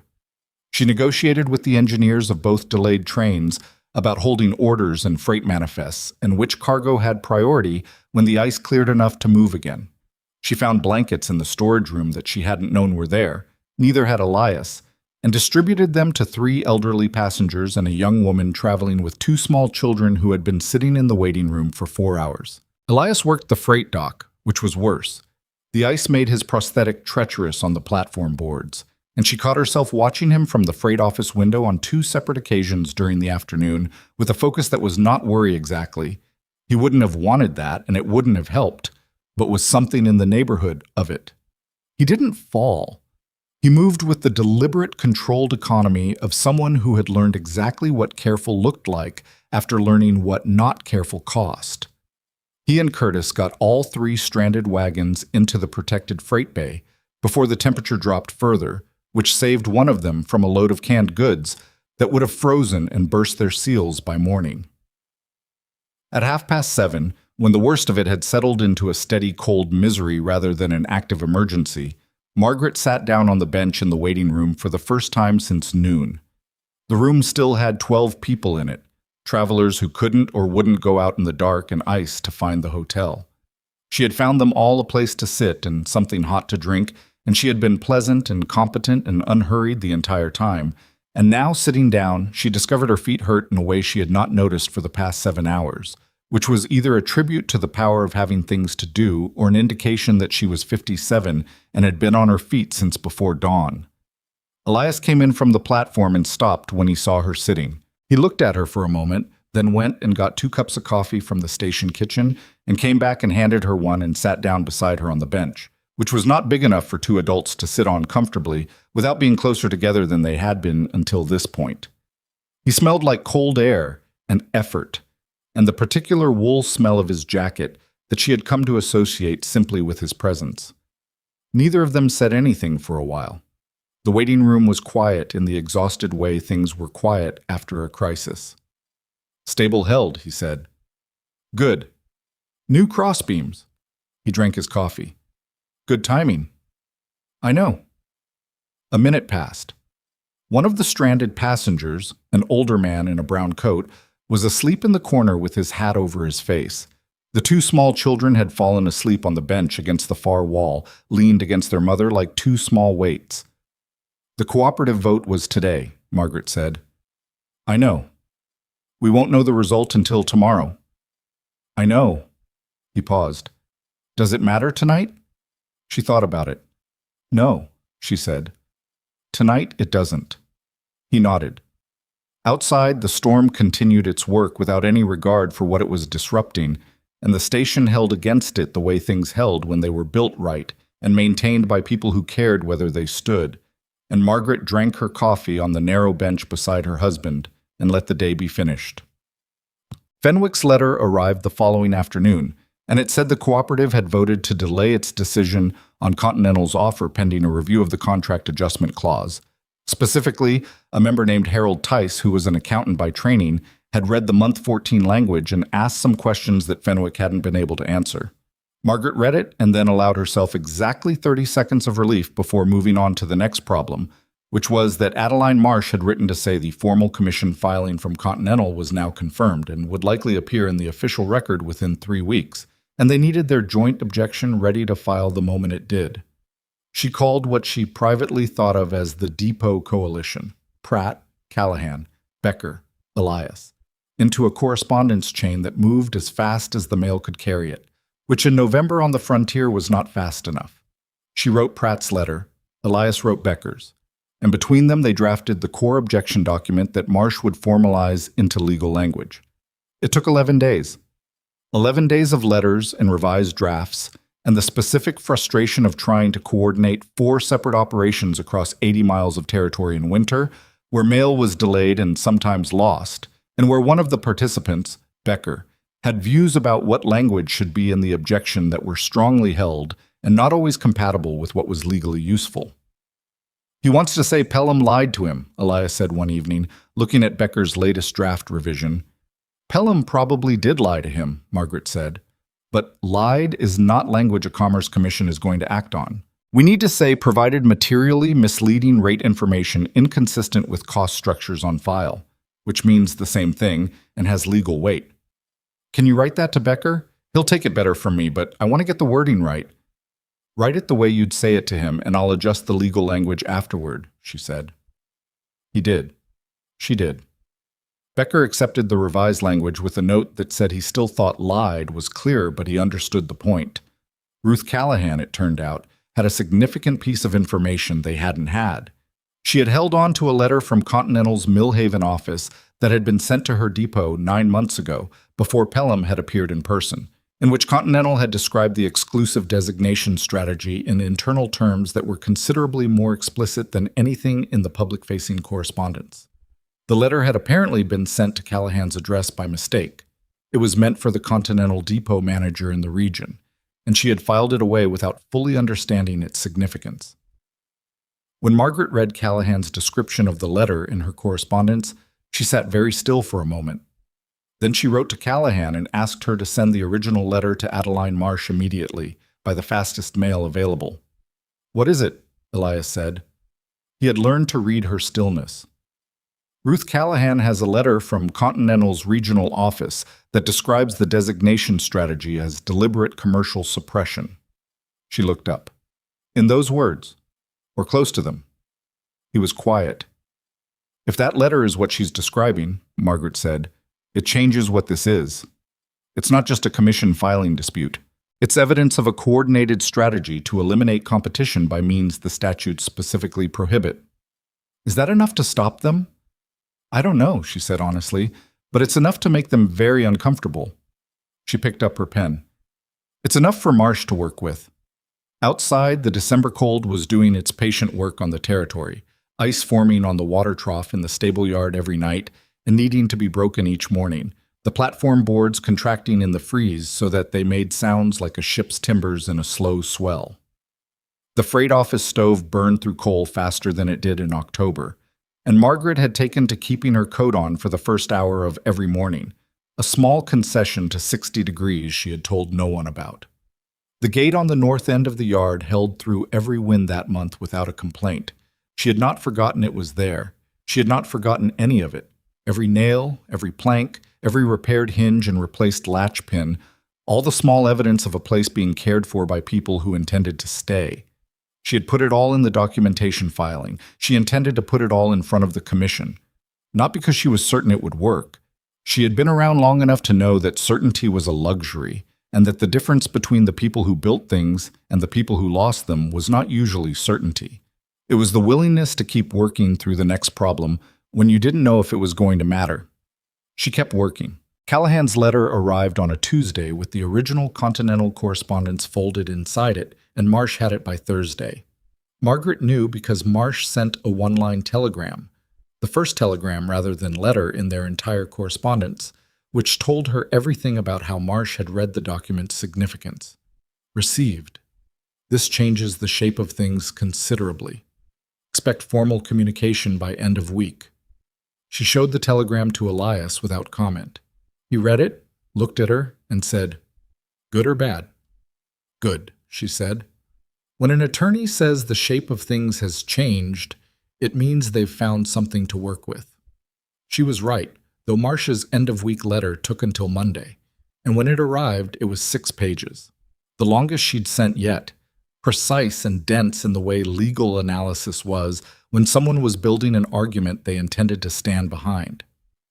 The misrouted Continental letter that Callahan had preserved for 9 months turned out to be exactly what Margaret had hoped it might be, an internal regional memorandum from Continental's operations director to the Millhaven depot manager, written before Pelham had made his first visit to any of the independent operators, that outlined the consolidation strategy in explicit terms. It described the exclusive designation filing as the intended endpoint, the individual depot acquisition offers as the mechanism for reducing the number of potential objectors before the filing became public, and the below-cost merchant rate offers as a temporary measure to destabilize independent depot revenue streams in advance of acquisition pressure. The memo used the phrase commercial suppression once. It used the phrase elimination of competitive capacity twice. Marcia's letter said these phrases in context appeared to describe practices that the Territorial Commerce Act of 1879 had specifically prohibited. She said the memo, combined with the documented rate quoting to local merchants and the uncollected freight adjustment from the 1882 contract, gave them the basis for three distinct claims: the objection to the exclusive designation filing, a formal complaint to the Commerce Commission regarding the predatory rate practices, and a civil claim for the unpaid freight adjustment plus damages. She said she was prepared to file all three simultaneously. She said her fee for doing so would be $120, which was considerably below her normal rate for a case of this complexity, and that she was prepared to defer half of it until the commission proceedings produced a result. Margaret set the letter down on the desk. Elias was watching her from across the room. "What does it say?" he said. She told him. He was very still for a moment. Then he crossed the room and picked up the letter and read it himself, which she had expected. Elias did not take second-hand summaries of important things, a quality she had come to appreciate because it meant she never had to wonder if he'd actually understood what she'd told him. He read it slowly. When he was done, he set it back on the desk with the careful deliberateness of someone handling something that mattered. $120, he said. "We have 78 in reserve." "I know what we have in reserve." She waited. He looked at the letter, at the wall, back at the letter. "The February contract renewal," he said. "If Continental is in active commission proceedings, do they have standing to renegotiate our contract terms?" "Marsh addresses that on page 4, Margaret said. "The short answer is that pending proceedings complicate their legal position significantly. They'd be renegotiating with a party that has an active complaint against them, which is, it's not impossible, but it's a visibility they probably don't want. So it buys us time. It buys us time, and it changes the negotiation entirely." He nodded slowly. The $42 were short. "I have some," she said. She said it in a particular tone that made him look at her directly. From where? She had been expecting this moment and had thought about how to handle it. There was a way to present it that minimized it, and a way that was honest. And she had decided on honest because anything else would corrode something she didn't want corroded. "I sold the house in Caldwell," she said, "in October. I'd been renting it out since I came here, but the tenant wanted to buy and the price was fair. I've had the proceeds in a savings account at the Caldwell Bank." She met his eyes. "I didn't say anything because it was mine to do with as I chose, and I wasn't sure yet how things would go." Elias looked at her for a long moment. His expression went through several versions of itself in quick succession, which was unusual. He was not a man whose face changed often or fast. She could see him working through it, the fact of the money, the fact that she'd had it and not said so, the fact that she was telling him now, and why. He was not a man who got angry fast, but he was also not a man who had no pride about things. "How much?" he said. $340? The silence in the office was very particular. "Margaret," he said. "It's mine," she said quietly. "I'm not giving it to the depot. I'm choosing to put it into a situation I believe in, the way people put money into situations they believe in." She held his gaze. "That's different from giving. $340 is a great deal of money. I know what it is. If this doesn't work, if Marsh files and Continental fights it and the commission sides with them anyway, then we lose the money and we lose the depot," she said. "I've thought about that. And I'd rather lose it trying than keep it sitting in a bank account while someone takes apart something you built because they think you're not worth the trouble of fighting." She paused. "Also, I think we're going to win, but I've been wrong before." Another silence.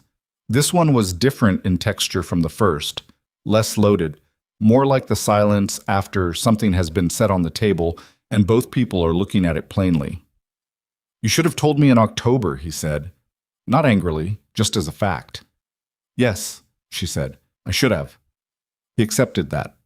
He reached out and picked up Marcia's letter again, not to reread it, but just to have something in his hands. "Write to her," he said. "Tell her we're filing." She wrote the letter that afternoon. The response from Continental came not through legal channels, but through Pelham himself, who arrived on the 23rd of December on the morning train and who looked, for the first time since Margaret had met him, like a man who had received information he hadn't wanted. He came into the freight office alone again. Elias was at the platform. Margaret was at the desk with the accounts, as she generally was in the morning, and she looked up when he came in and did not stand. "Mrs. Granger," he said. "Mr. Pelham." She marked her place in the ledger. "Elias is on the platform if you need him." "I came to see you," he said, which was the first time he had said that, and they both knew what it meant. He sat down in the chair across from her desk without being invited, which was also the first time. Previously, he had positioned himself in ways that suggested he didn't plan to stay long. He set his hat on his knee. He had the look of a man preparing to negotiate rather than present, which was a significant shift from his previous visits. "Continental's received notice of your attorney's filings," he said. "I assume they had." "The Callahan letter is—" He paused. "There are people at Continental who are very unhappy about that letter." "I expect so," Margaret said. "It was sent in error. The contents were intended to be internal communications." "I understand how it was sent," she said. "That doesn't change what it says." Pelham looked at her. He was trying to read her in the way he had not tried before. Actually trying, not dismissing. "What is it you want?" he said. "Plainly." Plainly. She folded her hands on the desk. "The freight adjustment under the 1882 agreement paid in full. The exclusive designation filing withdrawn. The predatory rate practices to the local merchants disclosed to the Commission. And the depot contracts for Granger, Pratt, Callahan, and Becker renewed at current rates without punitive adjustments." She paused. "Also an apology to my husband for the comment about the circus, but I don't expect that one, and I'm willing to consider it a personal matter." Something moved in Pelham's face that might have been the distant relative of shame. "The designation filing is Continental's strategic decision. I don't have authority to—" "Then you should speak to the people who do," Margaret said. "Because what Marsh filed with the Commission 2 weeks ago is now a public record.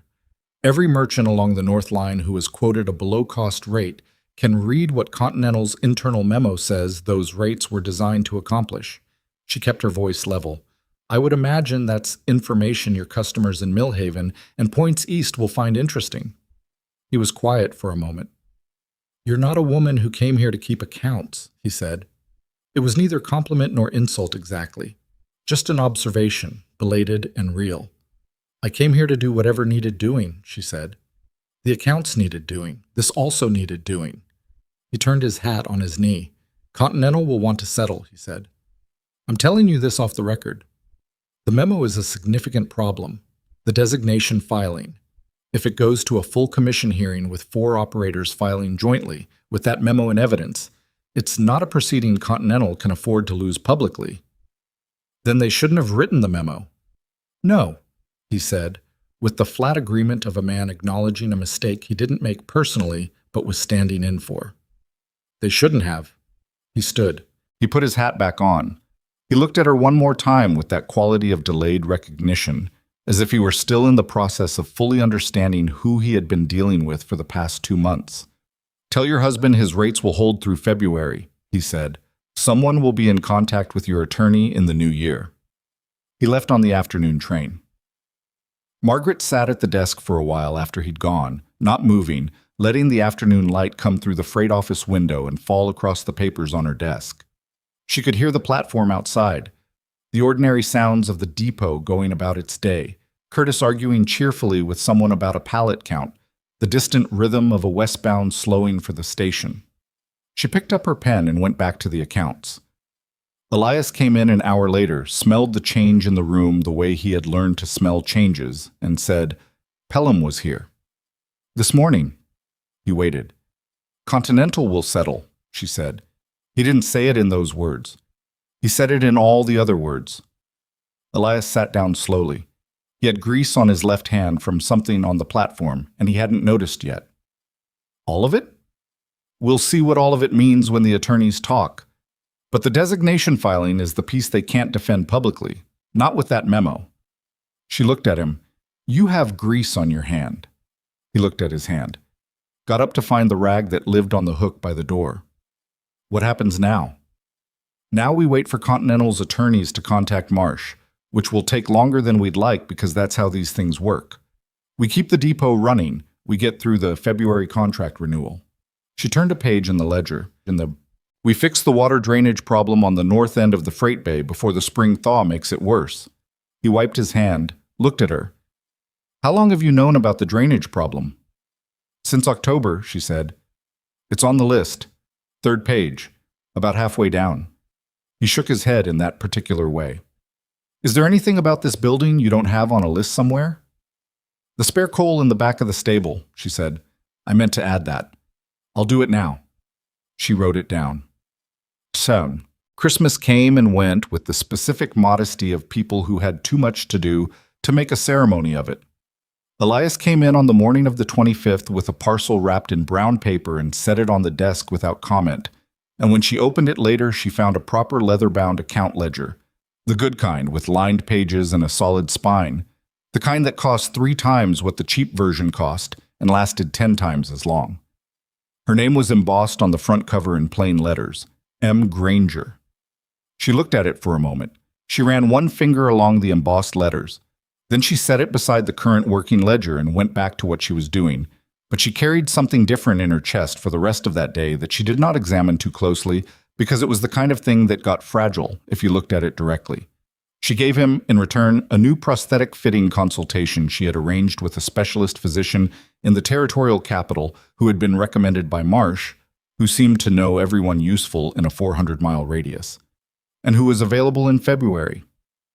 She had written away for the information in November when she noticed that Elias was compensating slightly on the left side at the end of long days, which meant the current fitting was not quite right and hadn't been for some time, which meant he was working every day with something that hurt more than it should.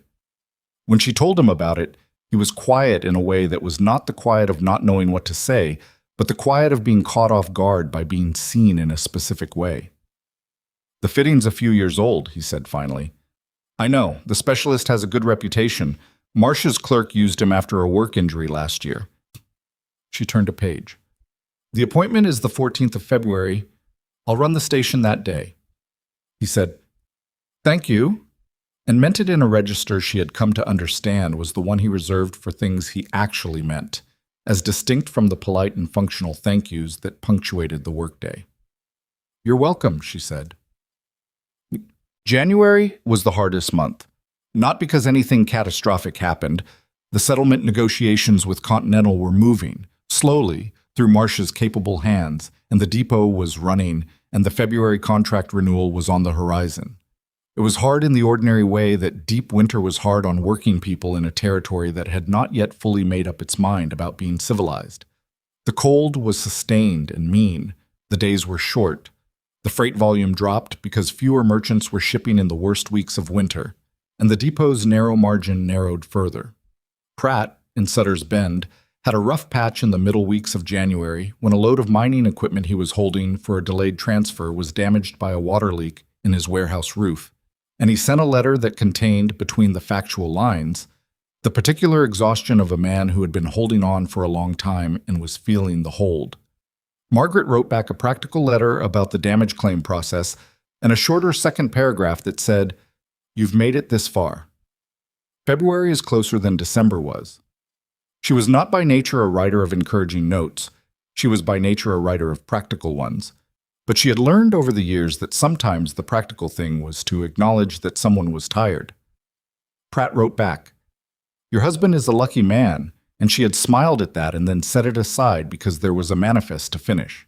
Elias and Margaret had fallen into the rhythms of the place so completely by this point that the depot felt not like a different station from the one she had walked into in October, but like the same station at a different point in its life.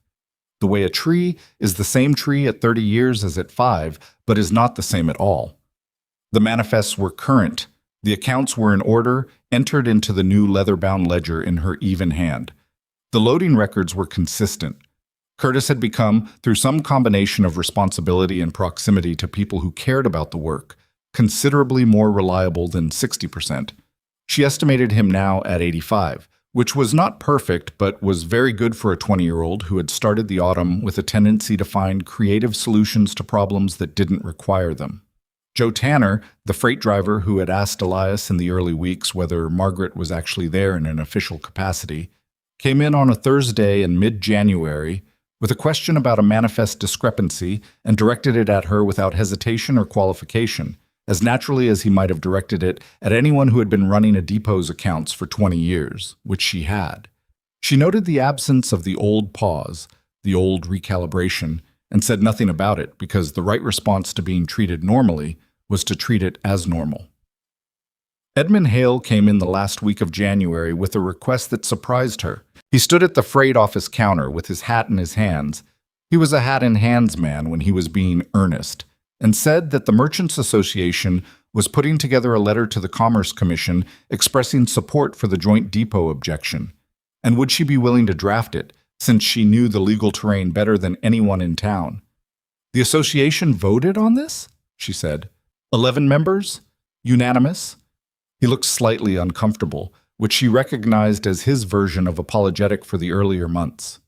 "We should have moved faster. Some of us didn't understand what Continental was doing until your rate comparisons started going around." "Your rate comparisons," she said. "I gave them to you and you shared them with the other merchants. I didn't do that." "Well?" He turned his hat. "Will you write the letter?" She wrote it that evening. She was careful about the language. She wanted it to be merchant speaking, not a legal document, because the Commission's human members responded to the voices of actual commerce as well as to legal argument. She drafted it in plain, direct terms. "These are the merchants of Red Hollow. These are our freight needs. These are the operators who serve them. This is what we stand to lose if consolidation eliminates local access." She showed it to Elias, who read it and suggested one change to a sentence about the loading dock that made it more specific and therefore more credible. And she made the change because he was right. The letter went to the commission with 11 signatures the following week. Marsh's update came on a Wednesday in the first week of February, and it was after months of precise legal language, almost brief. Continental had offered to settle. The terms: withdrawal of the exclusive designation filing, payment of the 1882 freight rate adjustment in full, $412, to Elias Granger. A commitment to maintain current rate structures for all 4 independent depots through the next contract period without punitive adjustment. No admission of wrongdoing, which Marsh noted was standard in these settlements and advised accepting, because an admission was worth less in practical terms than the structural commitments they were getting. Marsh also noted that 2 of the 3 claims she had filed were being settled, and the third, the formal complaint about predatory rate practices, was being held open on Marsh's recommendation because the Commission had expressed interest in examining it as part of a broader review of freight rate practices in the territory. This meant Continental's practices were now under Commission scrutiny, regardless of the settlement, which was arguably better than winning the individual claim. The letter ended. "This is a good outcome. I have seen worse cases end better and better cases end worse, and I will tell you plainly that the Callahan memo was the deciding factor. Without it, we had a strong argument. With it, we had something Continental could not afford to defend publicly. Your work in assembling the coalition and the documentation gave us the foundation to use it effectively." Margaret read the letter once at the desk. Then she folded it and put on her coat and went out onto the platform. The February morning was cold, but different from January cold. There was something in it that was not quite the same heaviness, the slight, almost imperceptible shift that happened somewhere in early February when the light began to remember it was supposed to grow. The platform boards were hard under her feet. The freight yard was beginning its day. A wagon coming in from the East Road. Curtis at the dock door. The 9 o'clock westbound, still 20 minutes out and already audible somewhere down the line. She stood at the edge of the platform where she had stood on her first Tuesday, 8 months and a life ago, and she felt something that was not quite triumph and not quite relief, and was something in between those two things, or perhaps something entirely different that didn't have a precise name. The feeling of a thing being finished that you had not been certain would finish. The specific weight of that uncertainty, releasing all at once, quietly, without announcement. Elias came out of the freight bay and saw her standing there. He came across the platform and stopped beside her. She handed him the letter without speaking. He read it, standing there in the February cold, taking his time with it, the way he took his time with things that mattered. When he finished, he folded it, handed it back, and looked out at the freight yard for a moment. Marsh earned her fee, he said. She did. $412, he said, plus the rate structure holding through the contract period. Yes. He was quiet for a moment. I've been running this depot for 9 years, he said. 9 years. He paused. In 9 years, I never got $412 out of Continental. You didn't know the clause was there. I know that. He looked at her. I'm saying something else. She waited. I'm saying I don't know what the last 8 months would have looked like without you. I've thought about it. I can't get to a version that works. He said it directly, in the same register as the thank you at Christmas, the one he reserved for things he meant in a specific and unrepeatable way. I want to say that plainly. She looked at the freight yard, at the wagon pulling up to the dock, at Curtis moving to meet it with a clipboard and a focused expression that would have been unrecognizable to the Curtis of October. She looked at the gate on the north end of the yard, which had been holding for 4 months without a complaint. She looked at the morning light on the platform boards, the specific pale gold of early February sun on old wood. You would have kept going, she said. That's what you do. You would have lost the depot fighting or sold it fighting, but you would have kept going. That's not the same as winning. No, she said. It's not. She put Marsh's letter in her coat pocket and buttoned the top button against the cold. The 9 o'clock westbound was coming into earshot now, its approach a low, sustained note that the platform boards transmitted up through her feet before the sound itself arrived. The drainage problem on the north end of the freight bay, she said. He looked at her. Before the thaw. We have the money now. He shook his head. The same particular motion, disbelief's quieter cousin. And then he laughed that real laugh again, the one that escaped before he could decide about it. We'll get to it this week, he said. Today? She said. I put it on the list in October. He was still smiling when they went back in. The drainage problem on the north end of the freight bay got fixed on a Thursday, which was not the same day Margaret had said, but was close enough that neither of them mentioned the difference. Elias dug out the channel himself, which was the kind of work he was good at, physical, specific, solvable by effort. And Curtis hauled the gravel and tamped it down, and by the end of the afternoon the water that had been pooling against the north foundation wall since sometime in the previous decade had a proper path out of the yard and into the drainage ditch along the east road. It was not a glamorous repair. Nobody would notice it had been done except in spring when the thaw came and the floor stayed dry. Margaret noticed. She walked through after supper when the yard was quiet and crouched down to look at the channel in the lamplight from the bay door, checking the grade, and when she stood up she made a small mark in her notebook, and that was the last time the drainage problem appeared on any list. Small victories. She had learned to count them. The February contract renewal came through without incident, which was its own kind of victory. The absence of a fight that had been coming for months, the sense of a door that had been threatening to close simply staying open. Continental's attorneys communicated with Marsh, and Marsh communicated with Margaret, and the new rate structure was signed and filed before the 14th, which was the day Elias took the westbound to the territorial capital for his appointment with the prosthetic specialist. He came back on the evening train looking tired in the specific way of someone who has spent a day being examined and measured and asked to demonstrate what they can and cannot do, which was the particular exhaustion of having your limitations turned into a professional subject. Margaret met him at the platform with coffee in a tin cup, which was not something she had planned in advance, but was something she had done. And he took it and drank it without comment, and they walked back to the office together in the February dark. How was it? She said. He wants to make a new fitting, Elias said. Says the current one is compensating wrong and has been since probably the second year I had it. He paused. 7 years of compensating wrong. The new one will take time to adjust to. He said 6 weeks. Can you work through 6 weeks of adjusting? He looked at her sideways. I've worked through worse. I know, she said. I was asking, not doubting. He drank his coffee. He said, I was in better condition than most men my age he sees who've been working a freight dock. He said it without pride, just as a reported fact. He said, the musculature on the left side compensates well. Because you've been doing the work. Because I didn't have a choice about the work.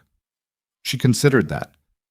Sometimes those are the same thing, she said.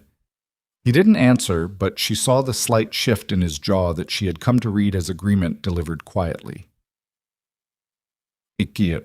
The $412 from Continental arrived as a bank draft in the first week of March, addressed to Elias Granger, Red Hollow Freight Depot, in the careful hand of some clerk in Continental's regional office who had presumably not enjoyed the task. Elias put it on Margaret's desk when it came in, which told her something, and she held it for a moment before handing it back. Your business, she said. Your uncollected rate adjustment. Our business, he said, and put it back on her side of the desk. She deposited it at the Red Hollow Savings Institution the next morning and came back and opened the leather account ledger to a fresh page and wrote the entry in her even hand, date and amount and source, the way she entered everything. As a fact, without drama, as if $412 recovered from a freight company after 8 months of documentation and legal maneuvering was simply a line item like any other. It was not, of course. It was the proof that something she had believed was worth fighting for had been worth fighting for, and she was not indifferent to that. She simply did not perform it. She wrote to Adeline Marsh that same day, a letter of proper thanks that included the final installment of her fee and a direct acknowledgement of what Marsh's work had meant. She wrote to Pratt in Sutter's Bend, and to Ruth Callahan in Clayfield, and to August Becker in Dry Fork. Not long letters, not celebratory, but the kind of letters you write to people you have been through something difficult with, that said essentially, we got through it, and I'm glad you were in it with us. Becker's reply, when it came, said only, your wife is a formidable woman, Granger. You should tell her so. Elias read the reply and then looked at Margaret across the freight office and said, Becker says you're formidable. Becker spent 3 letters arguing about the word misleading in a legal filing, she said. His standards are flexible. He's not wrong, though. She did not answer that. She had never known how to receive that kind of statement gracefully and had long since stopped trying to learn.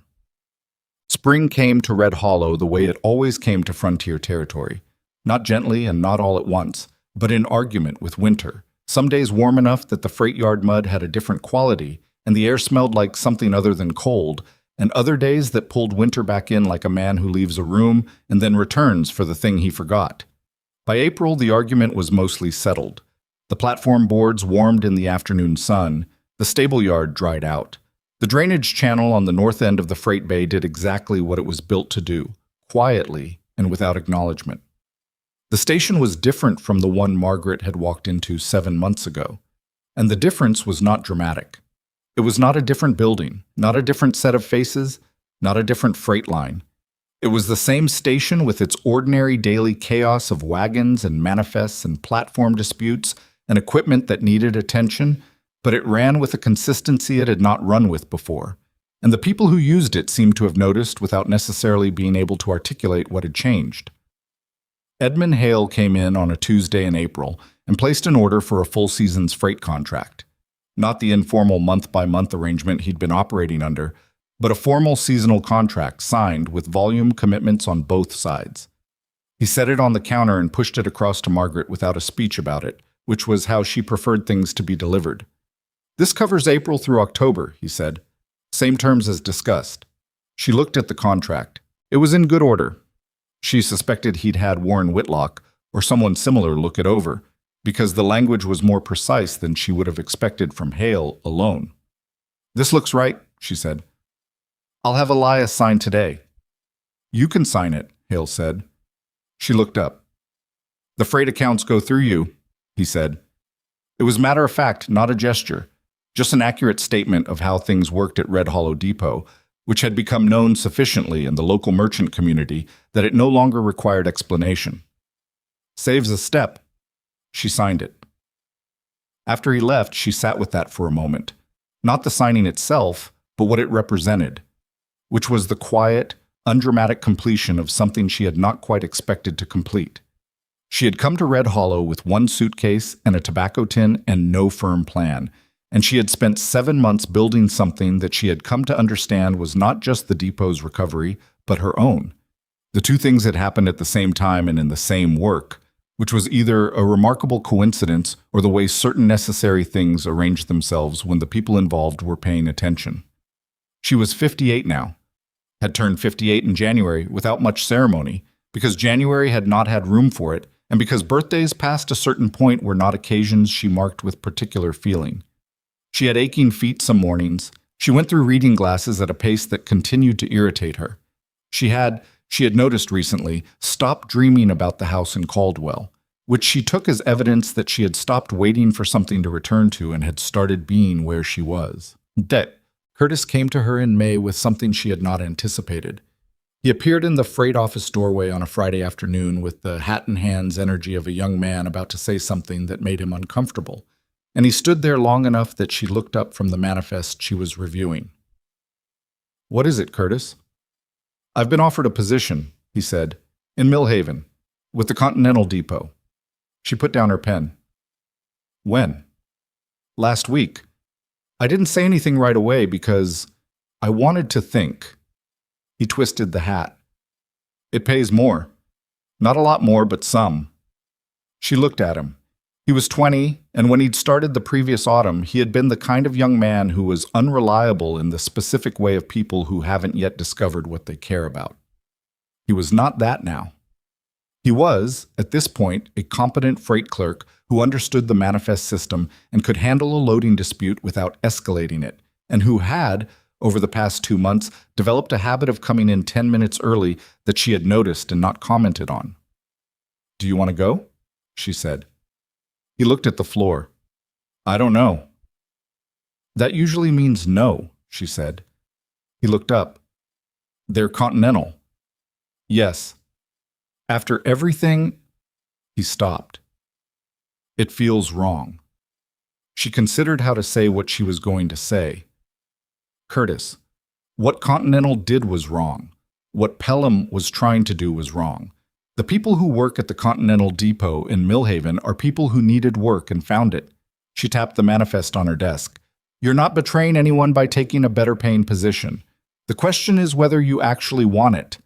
He thought about it with the focused effort of a young man who was trying to be honest with himself, which was something she had come to respect about him. He took questions seriously, even when the taking was slow. "I don't think I want to work for a company that size," he said. "I don't think I'd matter there the same way." "Then tell them no," she said, "and talk to Elias about your wages. You're worth more than you're getting." He blinked. "You think he'd—" "I think you should ask," she said. "The worst outcome is that he says not yet, which is different from no." He talked to Elias the following Monday. Elias said not quite yet, but by July if the volume held. Curtis stayed, and his wages went up in July as promised, and the matter was closed with the specific efficiency of things that are handled between people who trust each other enough to be direct. In June, something happened that Margaret had not planned for or anticipated, which was that she began to be consulted. It started with Ruth Callahan, who wrote to ask how Margaret had reorganized the manifest system, because Callahan was dealing with a similar problem of loading delays on her e-stock. Margaret wrote back a detailed letter that took her 2 evenings to complete, laying out the system step by step with the specifics of how it had been adapted to Red Hollow's particular freight patterns. Callahan wrote back with questions. Margaret answered them. They developed, through this correspondence, a working exchange that was part professional and part something that wasn't quite friendship, but was what friendship looked like between two women who primarily communicated through the discussion of freight logistics. Then Pratt wrote to ask about the rate clause methodology. He was looking at his own contract with the main line and suspected there were similar uncollected adjustments. She helped him find them. There were 2, totaling slightly over $200. He wrote back, "I owe you a considerable debt, Mrs. Granger," and she replied that he owed her nothing except to pass the methodology along to any other independent operator who might benefit from it, which he did. In August, a woman named Vera Ogden wrote from a depot in Harker's Mill asking about the Commerce Commission objection process, because another large carrier was beginning to make acquisition moves on the independent operations along her line, and she had heard, through Callahan, who had heard from Pratt, that there was a woman in Red Hollow who had navigated a similar situation. Margaret spent 3 evenings writing Vera Ogden a complete and practical account of what she had done, in the order she had done it, with the documents she had used and the mistakes she had made and the things she wished she had done earlier. She sent Ogden Marsh's address.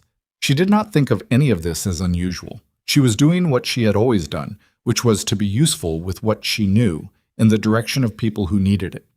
The fact that the knowing had expanded considerably over the past year was simply the result of having done difficult work, which was how knowing always expanded, not through study in the abstract, but through the specific and sometimes uncomfortable process of needing information and going and getting it. Elias watched this correspondence accumulate on the dining table and said nothing about it for several weeks. Then one evening in September, a year almost to the month since she had first stepped off the westbound at Red Hollow, he came in from the platform and looked at the table and said, "How many letters went out this week?" "4," she said. "About the depot business or about other people's depot business?" She looked at him. "Both." He sat down. He had the new prosthetic now, fitted in February, and the 6 weeks of adjustment had been what the specialist promised, uncomfortable and slow, and eventually transformative in the quiet way that the right equipment, correctly fitted, transforms work that has been done wrong for years. He moved differently. Not dramatically. She didn't think anyone who hadn't known him before would notice. But she noticed because she had been watching him move for a year and the compensation was gone, the slight end-of-day list to the left that had told her the old fitting was wrong before she'd had the language to name it. "I've been thinking," he said. She kept writing.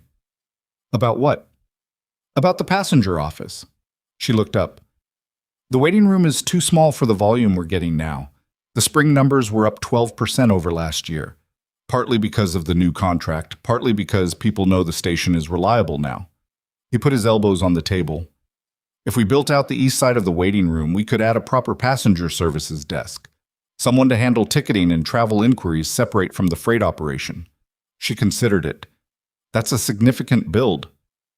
The 400 from Continental covers the materials if we do most of the labor.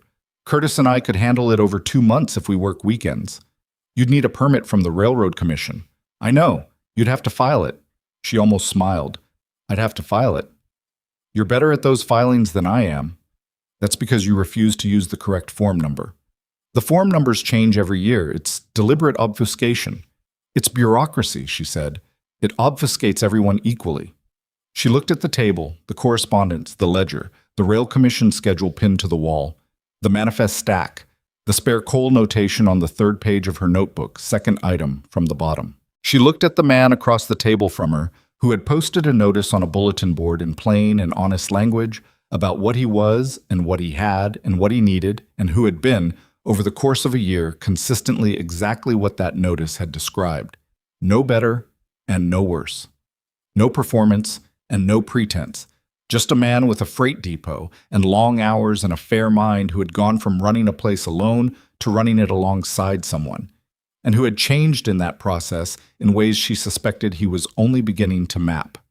She was only beginning to map her own changes. That was the truth of it. You could not spend a year building something alongside another person and come out the same shape you started. The question was whether you minded the new shape, and she had concluded that she did not. "File for the permit," she said. "I'll fill it out correctly. You can sign it." "You should sign it." "Elias." "I mean it. Your name is on the accounts, on the merchant contracts, on the commission correspondence. It should be on the building permit." He said it plainly, in the register of practical accuracy rather than sentiment. "This is your station as much as it's mine." She was quiet for a moment. Outside, the September evening was doing what September evenings in frontier territory did, cooling fast, the last light going copper on the freight yard, the gate on the north end of the yard casting a long shadow she could see through the window. She had passed through that gate on her first day and had noticed it was loose and had not yet said anything because you didn't say everything you noticed on the first day. Now she said, "Both our names." He looked at her. "Both our names on the permit." She picked up her pen. "That's what's accurate." Ozzy. He nodded. "Both our names," he said. The building work took 3 months rather than 2, because it always did, and because there was a week in October when a delivery of lumber came short by 12 boards, and the supplier in Millhaven took 10 days to make it right, during which Elias and Curtis had to work around the gap in a way that was neither comfortable nor efficient, and that produced several conversations Margaret heard through the office wall that she chose not to comment on. But it was finished by November, and when it was finished, it was not a beautiful space. It was a practical one, with a proper counter and a mounted schedule board, and 2 benches along the east wall that were better quality than the waiting room benches, because Margaret had sourced them from a furniture maker in Harker's Mill who owed her a favor, or more precisely, owed Vera Ogden a favor, and had transferred the favor to Margaret when Ogden wrote to introduce them. The network of people she had not set out to know, and did know, continued to expand in ways that were not dramatic but were real. Marsh sent work her way twice. Merchants who needed someone who understood freight contract language to review agreements before signing them. She helped, and charged a modest fee, and filed the income in the ledger in the new section she had opened for consulting work, which was not something she had planned and was something she had stopped being surprised by. She had stopped being surprised by most things, or more precisely, she had stopped treating surprise as a reason to hesitate. On the morning of the 2nd November since she had arrived at Red Hollow, Margaret came out to the platform early, before the first freight, because the morning was the way November mornings occasionally were in territory like this, cold and clear and lit with the low, specific gold of a sun that was up but not yet working hard, the kind of morning that was beautiful if you happened to be standing in it, and that you forgot to appreciate if you were already looking ahead to the next thing. She stood on the platform where she had stood on the first Tuesday, and she thought about the notice. She had the original, still. It was in the small notebook she'd been carrying when she arrived. She had tucked it there, and it had stayed there through all the subsequent notebooks, moved from pocket to desk to the small personal drawer in the office, where she kept things that were hers rather than the depot's. She had not taken it out in months. She took it out now. It had been folded and unfolded enough times that the creases were soft, and the pencil writing had faded slightly in the way pencil faded on paper that had been in pockets and humidity, and the particular conditions of a working freight depot's small back office. But it was legible. I have one leg. She read it. She thought about the woman who had stood at the bulletin board and read it for the first time. The woman with the tobacco tin and the tired blue eyes and the quality of heaviness that had settled in her after 3 years of sensible grief in a house with 3 empty bedrooms. She could see that woman clearly enough. She was not entirely different from her. But she was not her either. The things she had learned, not all at once, but across a year of specific days and specific problems and specific conversations at a supper table in a freight depot in frontier territory, was that the life you were willing to reach for and the life you felt entitled to were almost never the same thing. The woman at the bulletin board had not felt entitled to anything much, which was part of what had made her hesitate, and part of what had made her reach anyway. You didn't have to believe you deserved a thing to decide it was worth trying for. The decision to try was a separate thing from the belief that you'd earned the right to try. She had thought about this more since the letters from Ogden and Callahan and the Merchants Association had started coming, because those letters all contained, somewhere in them, a version of the same surprised gratitude, that someone had been willing to show them what she knew, to treat their problems as worth the trouble of solving, to assume they were capable of using information correctly once they had it. They said this as if it were remarkable. It was not remarkable. It was just the way she had always operated. But the frequency with which people seemed to find it unexpected had made her think about why. She thought it was this: people who are overlooked learn to overlook in return, as a kind of protection. If you assume that the world will not find you worth attention, you stop assuming that others are worth yours. The protection becomes a habit, and the habit becomes a way of being, and somewhere in that process a person stops being able to see what's in front of them clearly, because they've been practicing not looking at things that might hurt. She had been doing some version of that in Caldwell. Not dramatically. She was not a woman given to dramatic failures, but in the quiet way of a person who had packed up her expectations with her furniture and told herself that was the appropriate response to loss.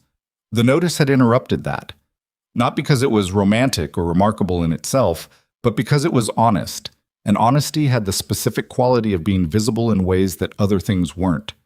She had seen it on the bulletin board among all the other notices, and it had been the one she couldn't walk past, not because of what it offered, but because of what it was willing to name about itself. The man who wrote it had not tried to hide the most difficult fact about his situation. He had put it first.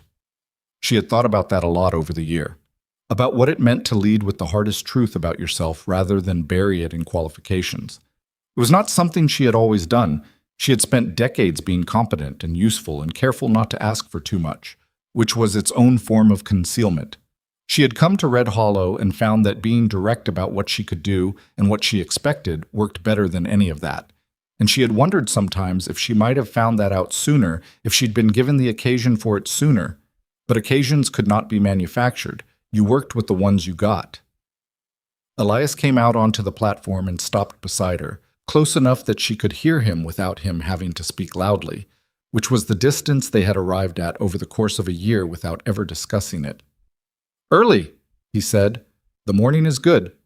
He looked at the freight yard, at the gate on the north end, at the east dock where Curtis would arrive in 20 minutes to open things up, at the platform boards, some of them new and some of them original timber gone gray with seasons.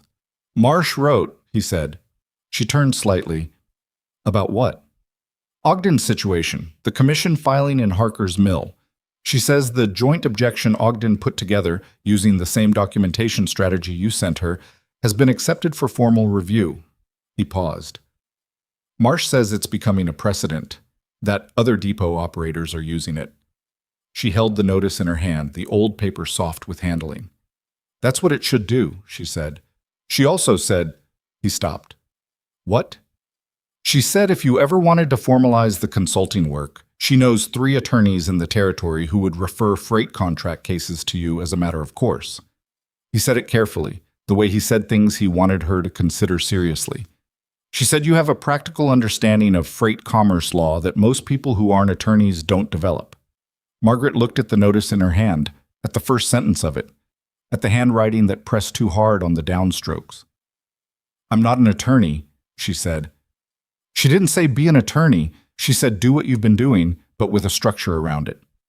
She thought about it. She thought about Vera Ogden and Ruth Callahan and the Merchants Association letter and the freight contract reviews and the commission filing that was becoming a precedent, and she thought about the woman at the bulletin board who had not felt entitled to any of it and who had reached for it anyway. "It would mean more correspondence," she said. "The dining table's already covered. I'd need my own files, a proper cabinet, not the one we share. There's room in the south corner of the office." She folded the notice and put it in her coat pocket, which was where it had started, a year and a life ago. "Let me think about it," she said. "That usually means yes," he said, which was what she had said to Curtis and which she recognized in his mouth as both a callback and a gentle truth. She did not answer because he was right, and they both knew it, and some things carried more weight when they were allowed to remain unspoken for a moment longer. The first freight of the morning was coming down the line. She could hear it in the track before it was visible. The low, sustained vibration that came up through the platform boards into the soles of her boots. A sound she had stopped noticing as a sound and had started noticing as information, the way you absorbed the particular language of a place when you had been paying attention to it long enough. "Curtis will be late," Elias said. "Curtis will be on time," she said. "He was here 10 minutes early yesterday." "You notice everything." "It's useful," she said. "You should try it." He made the sound that was not quite a laugh and not quite not.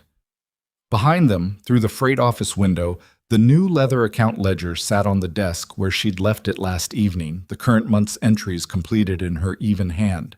The south corner of the office already identified in her mind as the place for the new file cabinet that she had not yet admitted she was going to order. Curtis appeared at the end of the platform, on time, with his clipboard under his arm and the focused expression that had replaced the creative one he'd arrived with in October of the previous year. He raised a hand in acknowledgement and went to open the east dock door. The morning freight came in, the platform filled with its ordinary noise, the grind of wheels slowing, the shout of manifests, the clang of the dock door swinging wide. 2 men arguing in the cheerful way of men who argue the same argument every Tuesday, and neither of them minds. Elias went to the dock. Margaret went to the freight office, put her coat on its hook, opened the account ledger to the day's fresh page, and picked up her pen. Outside the window, the north end gate held steady in the morning wind. The drainage channel ran clear. The platform board, some original and some replaced, carried the weight of the arriving day without complaint. She wrote the date at the top of the page. The freight depot of Red Hollow, operating in the black for the 7th consecutive month, its accounts current, its contract signed, its name in the Commerce Commission record as a documented operation of substance and standing. This was not the life she had planned. She had planned, in the careful and sensible way of a woman who had spent 31 years being reasonable, to live out her remaining years in the management of smaller and smaller expectations, to mistake stillness for peace and absence for rest. She had been wrong about that, which was one of the better ways a person could be wrong. The life worth living, she had learned, slowly, the way all real learning happened, through doing things and failing at some of them and persisting past the failure, was not the one you felt entitled to. It was the one you were willing to do the work of. It did not require perfect circumstances or an absence of difficulty or even the certainty that things would come out right. It required only that you keep working and that you be honest about what you could do and that you not let the world's estimate of your worth substitute for your own. She had learned this from a notice pinned crooked on a bulletin board written by a man with nothing to hide and nothing to perform, who had put the hardest fact about himself in the first sentence because he saw no point in burying it. She had learned it from her own choice to reach for it. The morning moved forward the way mornings do, not waiting, not asking, simply continuing. And Margaret Granger bent to her work as she had bent to it every morning for a year, and the day was good.